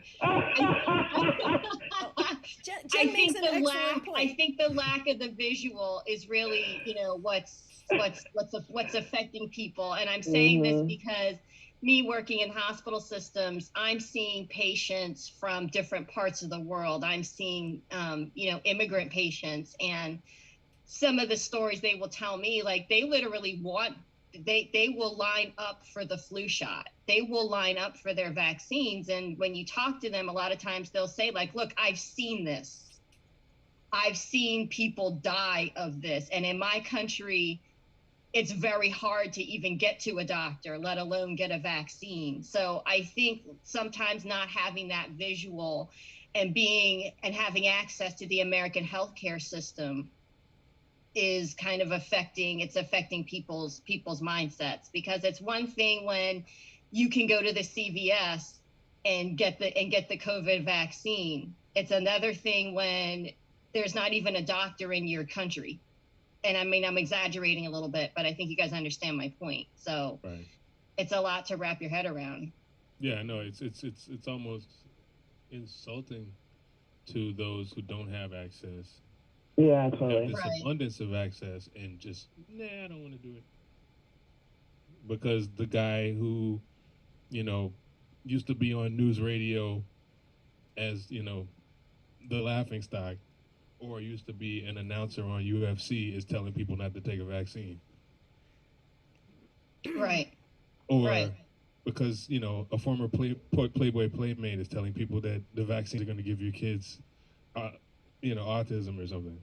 I mean, but it is, we haven't had a pandemic in our age. So Right. like you're saying about polio, it's not visual enough. And then also, I think there's an element of people like not understanding the basics about how a virus works and how transmission works.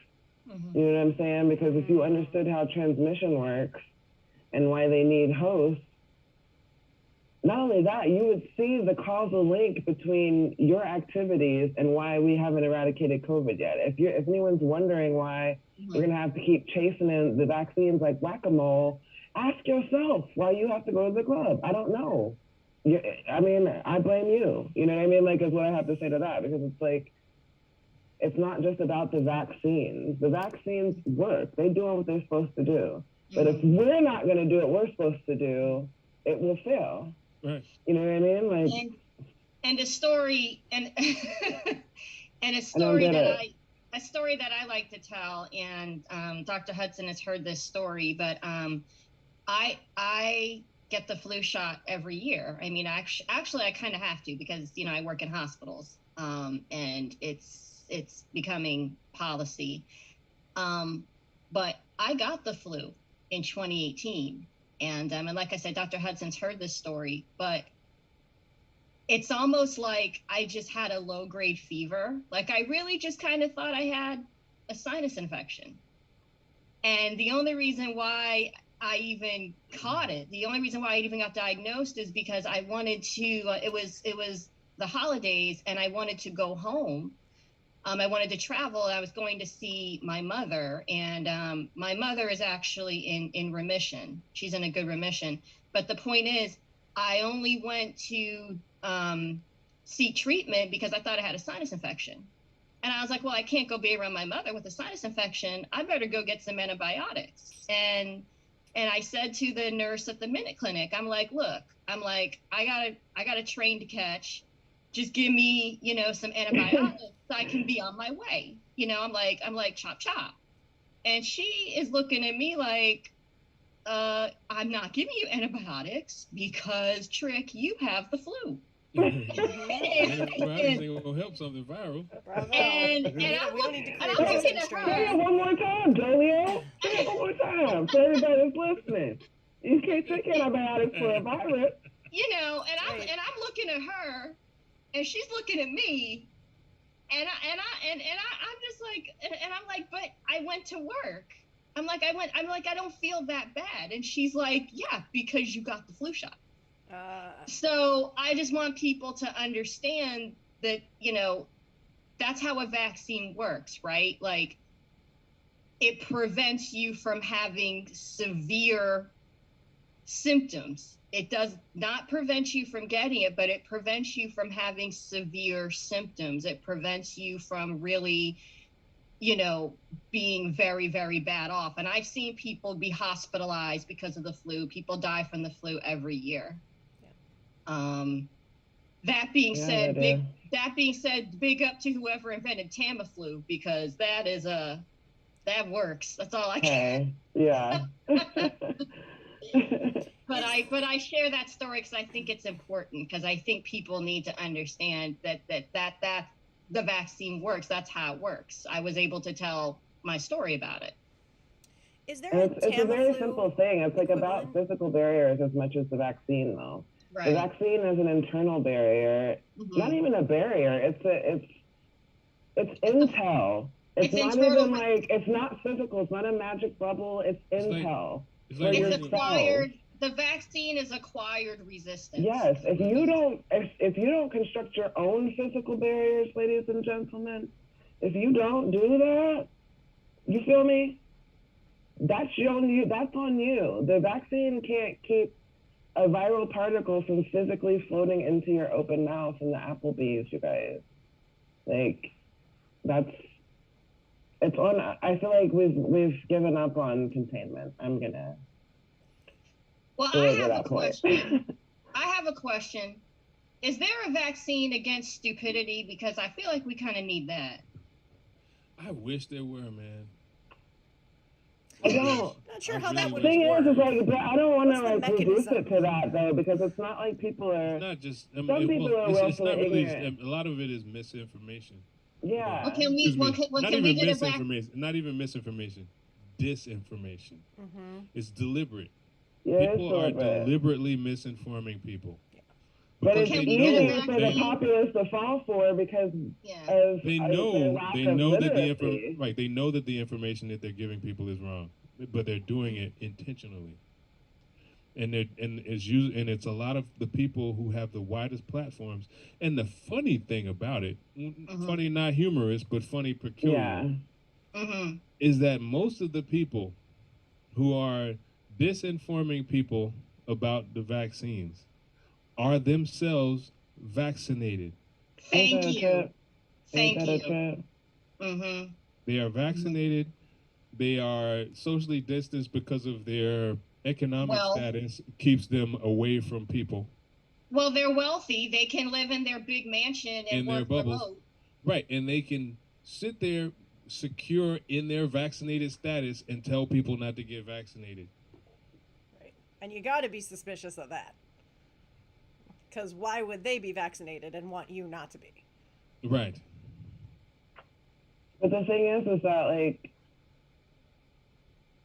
you know, there's not that level of like science literacy in the lay population for people to be able to discern some things for themselves. And then you have all of this corruption, and we already had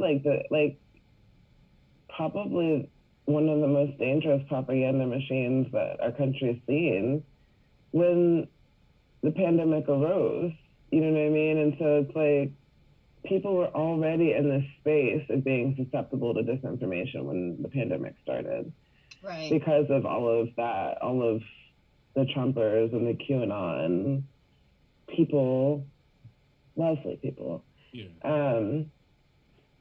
They're already in that space. They're already susceptible to disinformation. And not only that, but like our government doesn't take care of, our government isn't set up to take care of people. Do you know what I mean? So it's like lots of populations have mistrust for different reasons. Even white people, rural people, poor people, you know what I mean? Like have mistrust in the government for different reasons.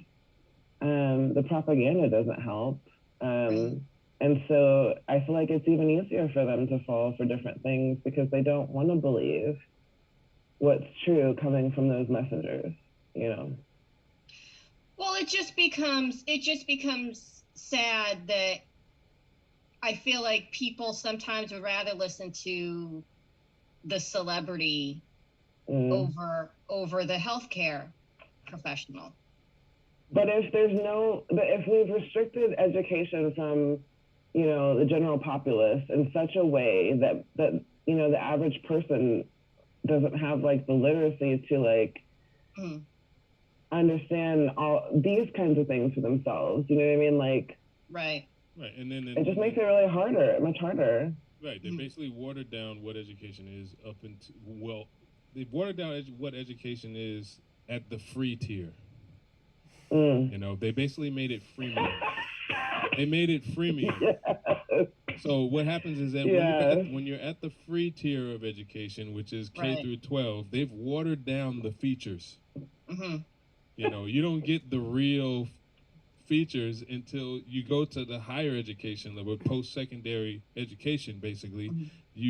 And then they've made it prohibitively expensive, so that you basically have to put you have to mortgage your life Yep. in order to get anything past just colors and numbers. No, You know. for real though. And it's, yeah, well, I mean, sorry, I'm gonna take I'm gonna take a side step for a second from this conversation to tell everyone who is a parent. Make sure that your children know at least one other language, and make sure that all your children and yourself have passports, because I will tell you, college overseas is way cheaper. Way cheaper. You can pay for it out of pocket without taking out loans. I repeat, you can get a PhD. You can get a PhD for the cost of a used car at the best colleges in Europe. As an American, if you are a European citizen, it's practically free. Okay, back to the conversation. Wait, and the standards are often actually and higher. the standards are So, like, higher. I did a bunch of The college standards in the are higher, US, so make sure your and then kids, went you know, overseas study and hard. was so impressed by how much harder they expected me to work and how Which much is why higher I'm the glad I went to an standards IB school. We return to this conversation. were. We now return to a discussion about also depressing things. If you have a child, get a passport. You can get them a passport at the age of 6 months. do it. So I wonder, okay, so I'm trying to think of like ways to solve the educational deficit. And I feel like one way to start might be if every year there, you know, it's sort of the beginning of the year, right? Like first day of class. And this is going to be the most effective the first time it's done. But it'd be interesting to see each year subsequent. So first day of class, you know, everybody gets in and a teacher passes around a piece of bread and everybody touches it and puts it in a Ziploc bag and, like, you know, sticks it in the side of the room where you can, like, watch it over time, but it's sort of separate from stuff. And then makes everybody go, you know, wash their hands thoroughly, and then has them do it again, and puts another piece of bread in the bag, and then takes a piece of bread that's untouched, puts it in a bag, right? And then just, like, watch what happens over the next few weeks. You could even do an exercise where maybe, like, everybody in the class sort of, you know, breathes on a piece of bread or something. You'd have to take precautions to do that in a safe way, but even still, and just kind of, you know, give kids a real visceral understanding of what germs are. And, you know, and then from there, maybe you can take it to the level of, now let's also talk about viruses, and let's talk about why your antibacterial hand sanitizer does not a darn thing against a virus. You know, and why, like, something alcohol based would do that, right? Like, maybe spray the bread with, you know, some alcohol and see what happens. Stuff like that. I mean, do you think that is a way to start? What can we do to fix this? What can, like, individual teachers, even in their classrooms, right, do to fix this? We have a lot of educators. You can start by who watch. paying teachers what they're worth. I'm not sure that's even possible. Do we have that kind? It is kind possible. Of money? It is possible. Teachers are That's so precisely valuable. where you start. If you're gonna, if we're gonna act like we care about it, we have to invest in it. Yeah. Period. That's Yeah. precisely where you start. It's Yeah. crazy. Grade school teachers work an incredible amount of overtime that is unpaid. And pay for a lot of their own supplies. They pay for almost all Almost of their all own of their supplies. Period. When I was in public schools, I left and went corporate again because I got tired of being broke.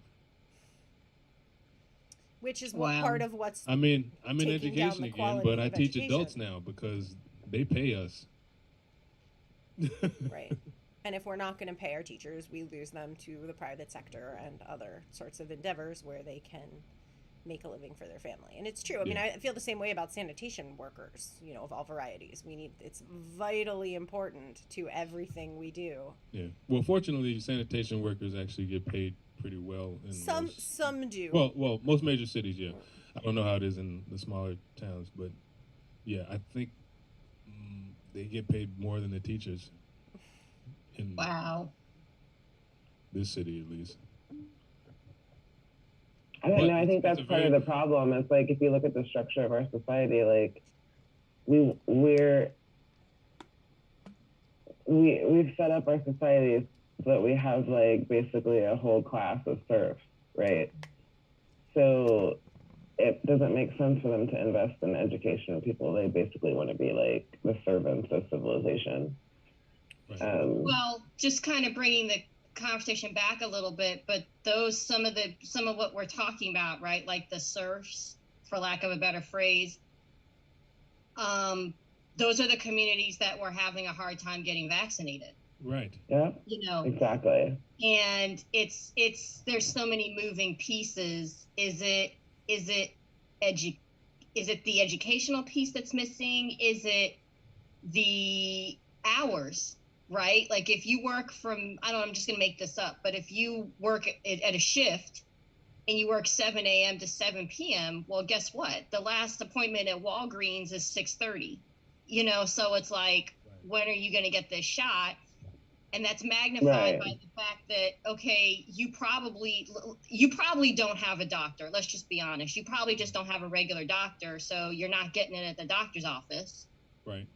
You know, and then, you know, if you're undocumented, and that's an issue that comes up, you know, where I live. So I'm in New Jersey, but, you know, obviously we're close to New York. You know, we've got it's a very densely populated area, and you've got a lot of different, you know, demographics of people. But the point is that it has been a concern with the undocumented population, because they probably should get the vaccine, but they're afraid that if they present, they're going to be asked, okay, where's your papers? And they don't have them. So, you know, it's not even a language barrier anymore, because there's plenty of physicians, at least in this area, who speak Spanish and, you know, can provide excellent care. So it's a lot of tiers. You know, it's a lot of levels. For sure. Yeah, I think it's probably a little bit of all of those factors, because what happens is that when you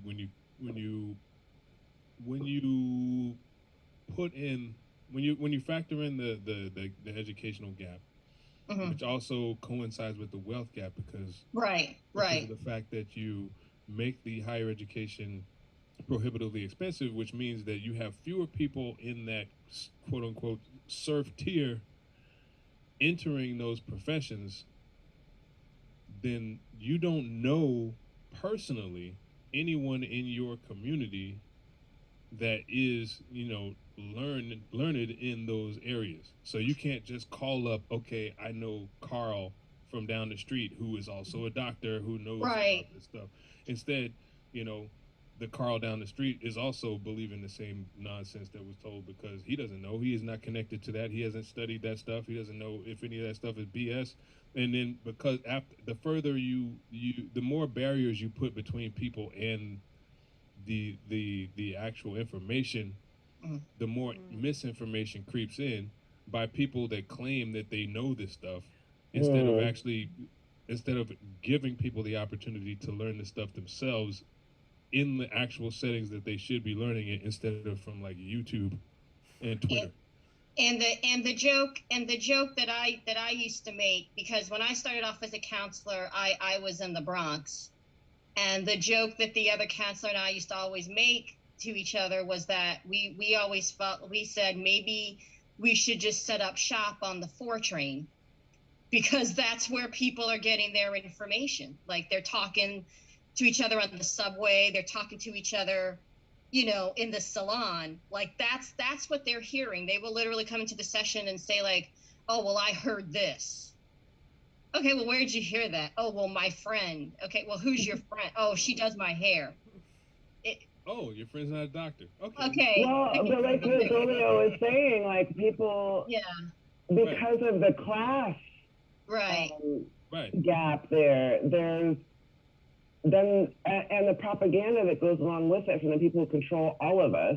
Right. This sentiment is like, you know, even though we know that like scientists, doctors, whatever, the way that our society is structured, you know, in this context or, you know, like top tier like professions, but like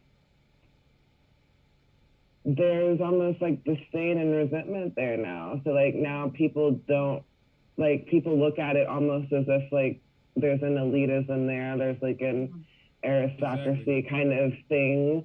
So like they're looking like the scientist is no longer the authority as a scientist. You could be an armchair scientist and have more authority than a learned scientist because people just, I don't know, there's just effrontery there. I don't know. There's just this assumption that that you're going to be separating yourself from people on a class level based upon, you know, achieving a certain level of education, and that's only because of the fact that it costs so much.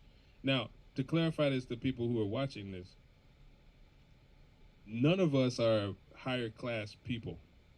No. All of us are learned, but we took on a ridiculous amount of debt in order to do that. I'm a kid. No, I'm only, let's be clear. We're just referring to the way that our society is structured. We didn't make this. It's just that, right. They didn't. We're speaking on we're speaking on what we've observed from coming from where we came from and coming into it, and then witnessing it from the inside and the outside.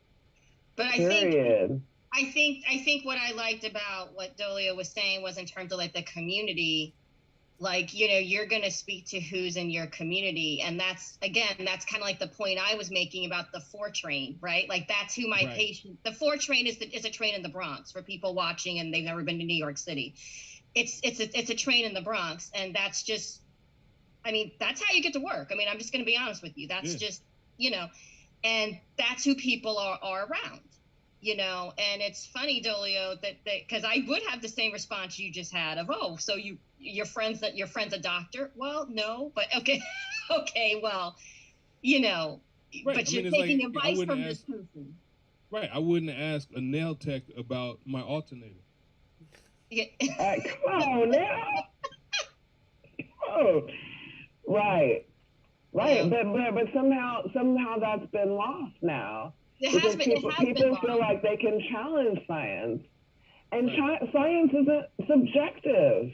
You feel me? Whatever. Well, my coworker has a mug that said, "Please do not mistake your Google search for my medical degree." Oh. And yeah, well, this person's obviously a doctor, but anyway, it obviously the mug is, I guess, a representation of, I think, the frustration that medical professionals feel sometimes, and I feel it sometimes when I'm, you know, trying to counsel patients and they're saying to me, that's not what I heard. Well, I don't know what you want me to tell you. I'm looking at a lab result. Like, this is what it says. I'm just trying to present it to you. So, you know, it's a lot of moving pieces. But I think that, you know, my concern, I think, is that I do feel like there's definitely a lot of disparity between, you know, who's getting the vaccine and who's not. And it seems like a lot of the data is supporting that, regardless of the race or ethnicity. It seems like it's mostly the upper class people who are getting the vaccine more. You know, the more money you have, the higher the vaccination rates are, is, I guess, a better way to put it. And, you know, I think the solution that we have to come up with is, you know, how do we close that gap? Yeah. And if anything, that should be the key sign that the vaccines are something you should get. The main people who are getting it are the billionaires and the upper class and the elites. Then you know the vaccines are safe. This is crazy. Like people if, like if they weren't, if they weren't, they would have given that shit to us first. exactly. Black people be they like would have. black people They would are have been always, giving them out with Popeyes chicken sandwiches.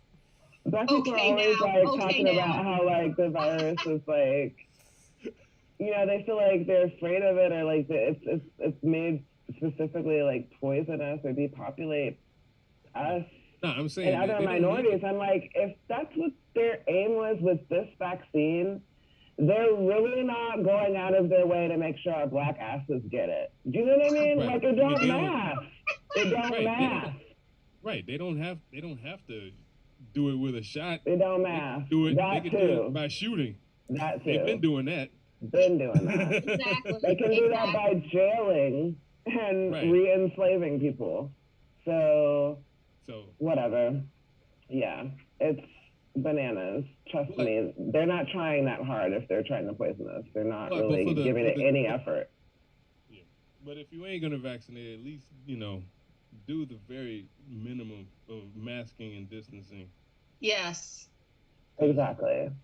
Which fortunately I've been seeing a lot of folks doing who aren't getting vaccinated because, you know, they recognize that people are nasty. That too, but then there's a lot of unvaccinated people trying to do vaccinated shit. You know what I mean? Like, and that's the danger, I think, and everybody taking their masks off. Why my vaccinated ass still masks. But I mean, psychologically, like everyone relaxing everything makes everybody feel like it's cool. And then everyone who hasn't been vaccinated is just out there with no mask. Like, what's up, y'all? Well, what happens is you don't count. Like, you didn't get vaccinated. Well, what happens is you worry about the free riders. You worry about the people who feel like, oh, well, if everyone else is vaccinated, then I don't need to get it. You know, because there are people who feel that way too. And, you know, that's also a problem. I mean, that's just like, you know, being the one person in the car without the seatbelt when the accident happens. Oh, that is a great analogy. That's a good analogy. Yes. Yes, the fact that everybody I else don't know, has a it's just seatbelt maybe on it's is just 'cause I not was going to in an help your accident unbelted recently. self. Well, we're glad you're okay. Jesus. We were all wearing our seatbelts. Oh my gosh. We were all wearing our seatbelts. So, yeah. Oh my gosh. And my back is feeling much better now, but still a little sore. Glad to hear. Mm-hmm. Thank you, ibuprofen. And Tiger Balm. And Tiger Balm. Oh. Well, and actually, I don't have any Tiger Balm here. What I use here is uña de gato. Which is cat nail. One of the cat. Yeah, it's a plant that called cat nail, but it works really good when you rub it on your back. So. You have to remember that when we open Hood Med Apothecary. Right. Yo, my medicine cabinet is growing in my backyard. That's amazing. That's I love it. That is great.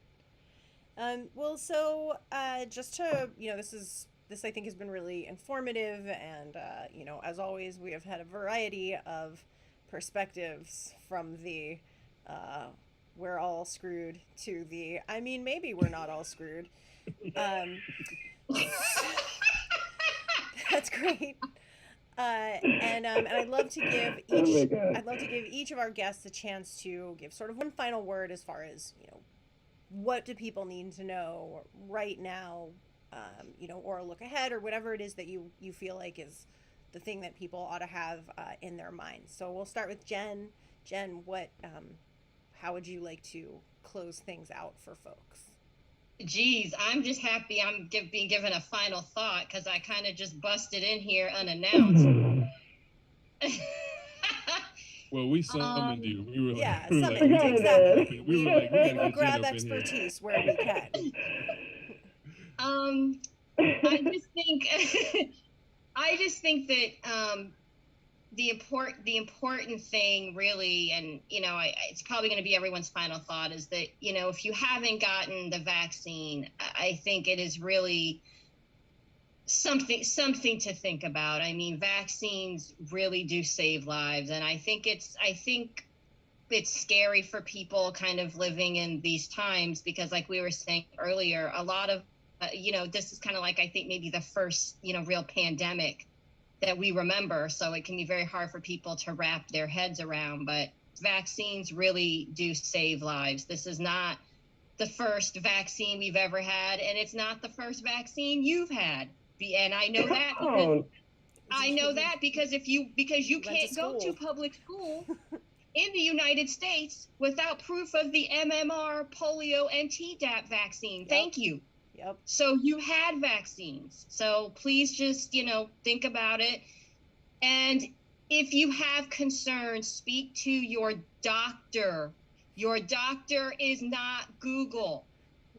Your doctor went to medical school and probably got a degree from a school that existed before Google existed. Thank you.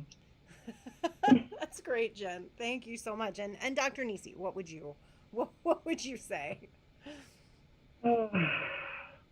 I would just beckon everyone back to the Swiss cheese model of layered protection and just say, everything that we've pointed towards in terms of mistrust and disinformation, there are legitimate reasons why people don't trust the government, the vaccine, doctors, and everything else. And that's fair, but at the end of the day, there are other ways to kind of protect yourself until you're in a space where you might be ready to get vaccinated, right? So you need your masks, even if you're vaccinated. The particles are physical, they're in the air. You know what I mean? They can still float in your mouth. The vaccine has nothing to do with that. COVID loves crowds. You know what I mean? It loves mutating. It loves hosts. It needs hosts. It's a parasite. So all I'm saying is that you help in it.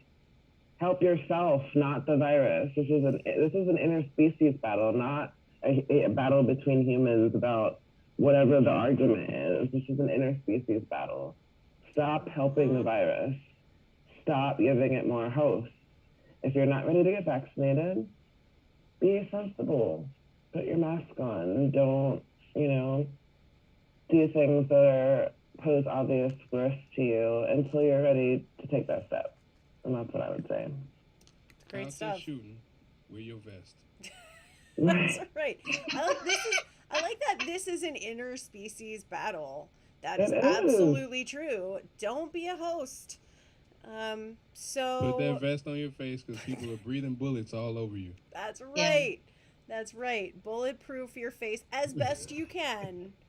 And don't be super sensitive about it. I mean, try to remember the AIDS crisis and how far we've come now, where it's like perfectly proper to ask somebody before you have sex with them, first of all, what protection are we using? Second of all, are you infected?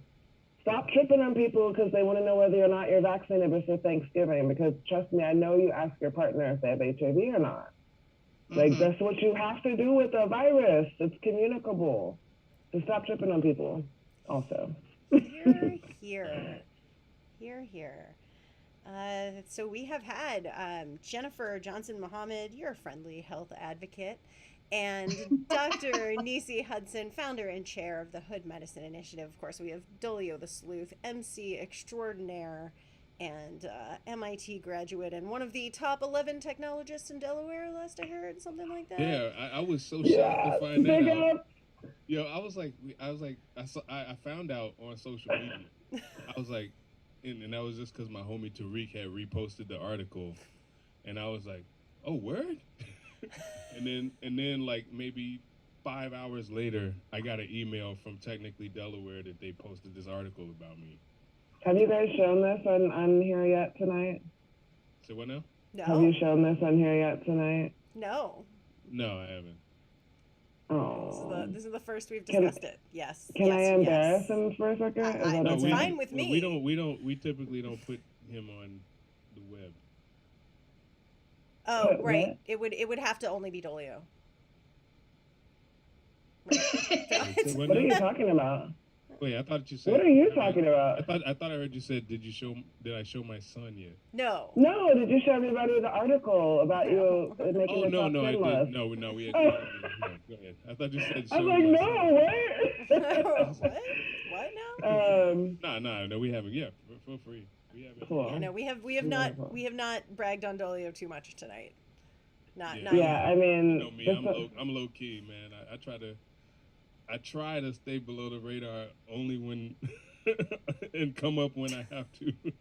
you should not stay low key because this is so amazing. It is And I'm really like, when I saw it, I was just like, oh, we have to repost this because we're always like bragging on Yeah, even my own students. Gangstagrass and you guys.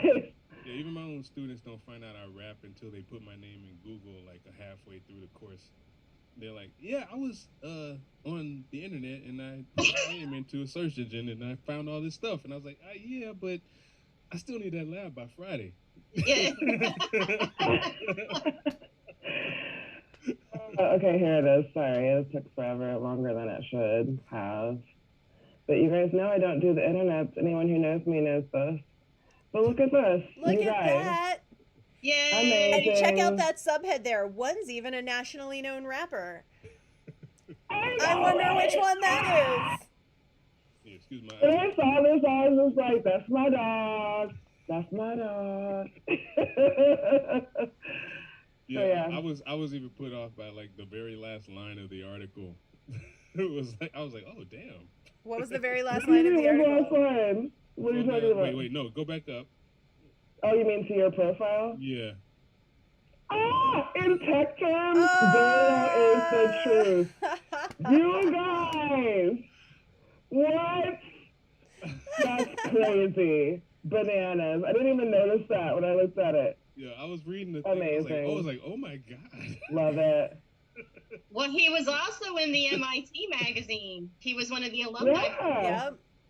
Oh yeah, Yeah. the tech. Yeah. And The on technology TV review recently. They all over the actually place. They actually came to my office in Delaware to do the interview. For MIT. Oh, Yeah. I love that.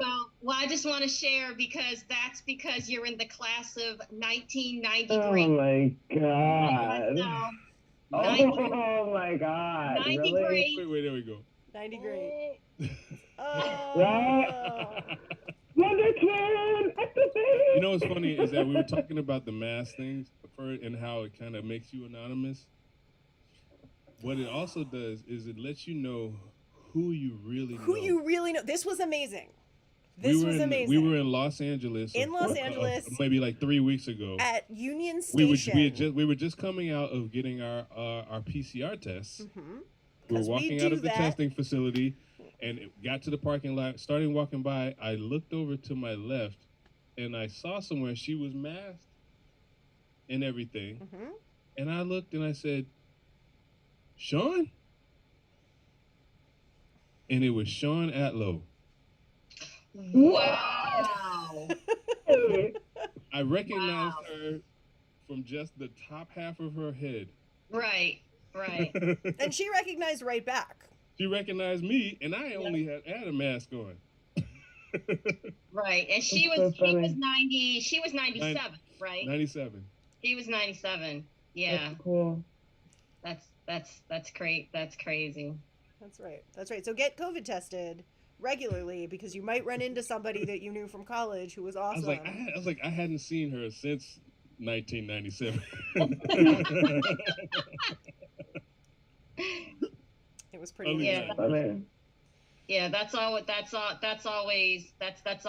best. And what's nice is that, she was masked and you were masked. So, that lets, the mask kind of lets people's mindset of, okay, are you taking this seriously or not? And, so it's a good sign. It's a good sign when you see people, with a mask on, I think. Yeah. We agree. And we are trying to encourage that as much as possible at our shows. On some shows it will be required, and some shows we're just going to really strongly encourage it. And we're excited for people to just kind of be on board with that and just kind of taking care of each other. It's the whole Gangstagrass ethos, right? We're all trying Totally. to take care of each other Well, and look out for each other. Well, that's one I way mean, to I don't do know it. where your next venue is, but I know in New York and New Jersey, well, at least at the State Theater in New Brunswick, because I was looking at going to a show there. Any patron over 2 has to have the proper face mask covering nose and mouth. and you must either show your vaccination card or show proof of a negative COVID test, which has been done within the past 48 hours. 48? Oh, nice. That's great. So that was what I saw for the Nice. State Theater. New York, I mean, in New Jersey are pretty similar, and I think the New Jersey PAC had the same set of rules. So, and New York and New Jersey run pretty close. We have most of ours have been like 72 hours, but What's it been like in the Midwest though? Like, have you? We have not been to the Midwest. The next time we have been to the Midwest. But they were all outdoor shows. Outdoor events. We have not been to an indoor event. I wouldn't imagine, because we're not doing the right thing. We're not.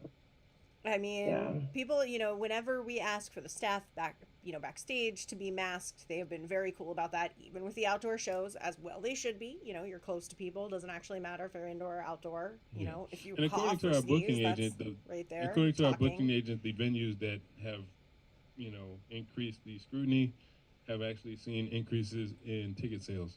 Which is really encouraging. Oh, yeah, that's cool. Really, really encouraging. But that said, ticket sales are still super low across the industry. Super low, yeah. So part of what we're trying to do in order to be able to get out there and play live shows is make sure that they are as safe as possible, vaccination or negative COVID test required, with masking. And one of the things that's been really impressive is, generally speaking, how distanced people have stayed at the shows. So you take video and it doesn't, because as a touring band, you're like, I want to see a crowd. I want to see like a big bunch of people right up at the stage. But actually, in these situations, it's nice that what we're seeing actually is there's some people up near the stage, and there's some people in the middle, and there's some people at the back, and like in tented places. We've had people outside the tent, going pretty deep actually outside the tent, but watching the show from out there in order to keep their own distance from other people, which we really appreciate. We totally encourage that. If you want to come to our show and stand in like the mid back with just your bubble and nobody else, and you've got your masks on, everybody's got their masks on, we love that. So if you go to gangstagrass.com/events, you will see that we have a show in Memphis, which is an outdoor show at Rail Garden, coming up on November 12th. We are so excited about that. That place has a killer shrimp boil. Totally worth a trip. And we have Eureka Springs, Arkansas, which is an indoor show, but it's in a big theater. So that should be a good space as well. And we are taking all of the precautions. And then next year, we're basically taking off December and January, because we sort of looked ahead in our crystal ball and said, we feel like people are going to gather for Thanksgiving. It's going to get bad again around Christmas in January. It probably will. Yeah. We don't want to be on the road. We want to be taking care of our families and be really careful around that time. But we're back on the road in early February. We've got South Orange, New Jersey. We look forward to seeing you there, Jen. Woo! We got Gramercy We've got Theater. the Gramercy Theater, March 19th. Oh my God! We've got shows coming in DC and Maryland and Virginia Beach and Boone, North Carolina. Philly. We've got Philly. That's right. Brooklyn Bowl coming up in Philly. I believe that's February 17th. I think that's right. Yeah, something like that. And then we have a West Coast tour that's shaping up for the beginning of April, which we're very excited about. And again, we're going to try to do this as safely as we can. And if you're comfortable coming out to the shows, we would love to see you there. Please get your tickets, because it does actually make a difference to the venue. And if you can, get your tickets and make a game time decision about whether you feel comfortable attending the show. But just having gotten the tickets helps the artists, it helps the venues, it helps support the eventual return of real live music, and we really appreciate it. But for the most part, we want everybody to be safe, because we want to beat this bug. Exactly. So we can get out the house. And it's just so interesting, because I was in Atlanta over Labor Day, and I saw my best friend from college, Dolio. I was with Hope. Oh, word. Oh, no way.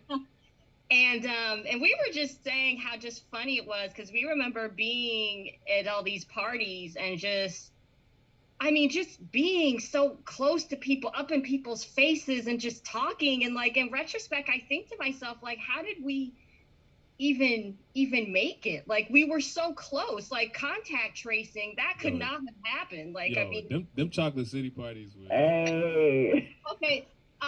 Speak for yourself. I didn't go to any parties. I was in my dorm studying all 4 years. Well, and how many times, no I matter didn't what remember party it you're that way. at, She was like my party godmother. First of all, I would have done half the shit. Super jet. Are you serious? I love the way you and Dolio just both got dead quiet, like you lying. I'm like, come on now. I believed you completely, Jen. Wait. I 100% If I was believed you. in the wrong room, if I was in the other room, I would have grabbed a hat and put it on and be like, that is all. Might be early dementia, bro. I don't know. But you were definitely at the party. And I know because I was hosting it. Well, it has been a great talk. Thanks for letting me come in. It's our great Thank you for pleasure. coming, man. It was so good to see you. So Oh, good to have you again. I should mention that me and Jen are actually, like, Jen's been, this fall, we kind of solidified our partnership with Rutgers University, and so we kicked off a lecture series that Jen is in charge of. Oh, snap. Hey. Yeah. Check out That that means that, spiffy jacket. that means that I will probably see you pretty soon. Yes. 'Cause, Yes. My wife has got something popping at Rutgers in the coming months. Oh, that's awesome. Which campus? This is Because South we're the Carolina. New I think Brunswick. it's a New Maine. Brunswick. I was just Yeah. in New Brunswick like a month ago before I had to go to Cali. Okay, well let me know because I live right behind Rutgers, New Brunswick. So that's where the campus that Shanice and I are working with, or the program that we're working with is the Masters in Genetic Counseling program, because that's the degree that I have. Okay. But that program is based out of the Health Sciences campus, which is in New Brunswick. Okay. So, Cool. So when someone who is an expert in genetic sciences tells you that no, the vaccine is not altering your DNA or changing your genetic code in any way, you can trust that information. It did affect my credit score though. Well, right, and all of our 5G reception got better. Yeah, obviously. for some reason I looked in, my credit score jumped like 20 points, and then my phone got better reception. I don't know. Coincidence? This is the Who part knows? where we have started kidding, just in case. I'm kidding. It's not obvious. We The are vaccine joking will with not you. affect your credit score. Maybe if people thought it would, though. Like maybe we should. Right, that's right. If it, I mean, it would. I feel like that would be a nice incentive structure. Like, we're going to give you a 20-point bump on your credit score if you just go get That this would be vaccine. amazing, right? Right, on your second shot. You don't get until the That's second what we shot. call correlation and not causation. But we could, if we correlate it, we could affect. Right. You know, we could cause some Right. people to get Right. vaccinated. If you're the type of person that likes to take precautions, then you'll probably be more frugal. So take your precautions, but get your tickets for our shows and check out Hood Medicine. Is that at Hood Med? What's the That's what should they? And hoodmedicine.org. Hoodmedicine.org. then our handles are at hood_medicine. At and hood Twitter and Insta. _medicine. Excellent. Of course, you can follow Gangstagrass at Gangstagrass. You can follow Dolio the Sleuth directly at Dolio the Sleuth on Instagram, or at Sleuth Media on Twitter. I am at The Sleeves. And definitely check out at Gangstagrass. We've been doing some really fun things on the Instagrams and the TikToks and all of that stuff. It's pretty goofy and hilarious and cute and stuff. It's gonna be sweet potato pie season soon. Oh, it's almost sweet potato pie season. So we will be back next Friday at gangstagrass.tv, and we will keep bringing you the information and the fun and the wackiness. And thank you again so much to the Hood Medicine Initiative for joining us, and we will see you guys all on next Friday on the internets. And you two hang until I Okay. hang this up. Okay. Good night, everybody. Thanks for having us. Thank you.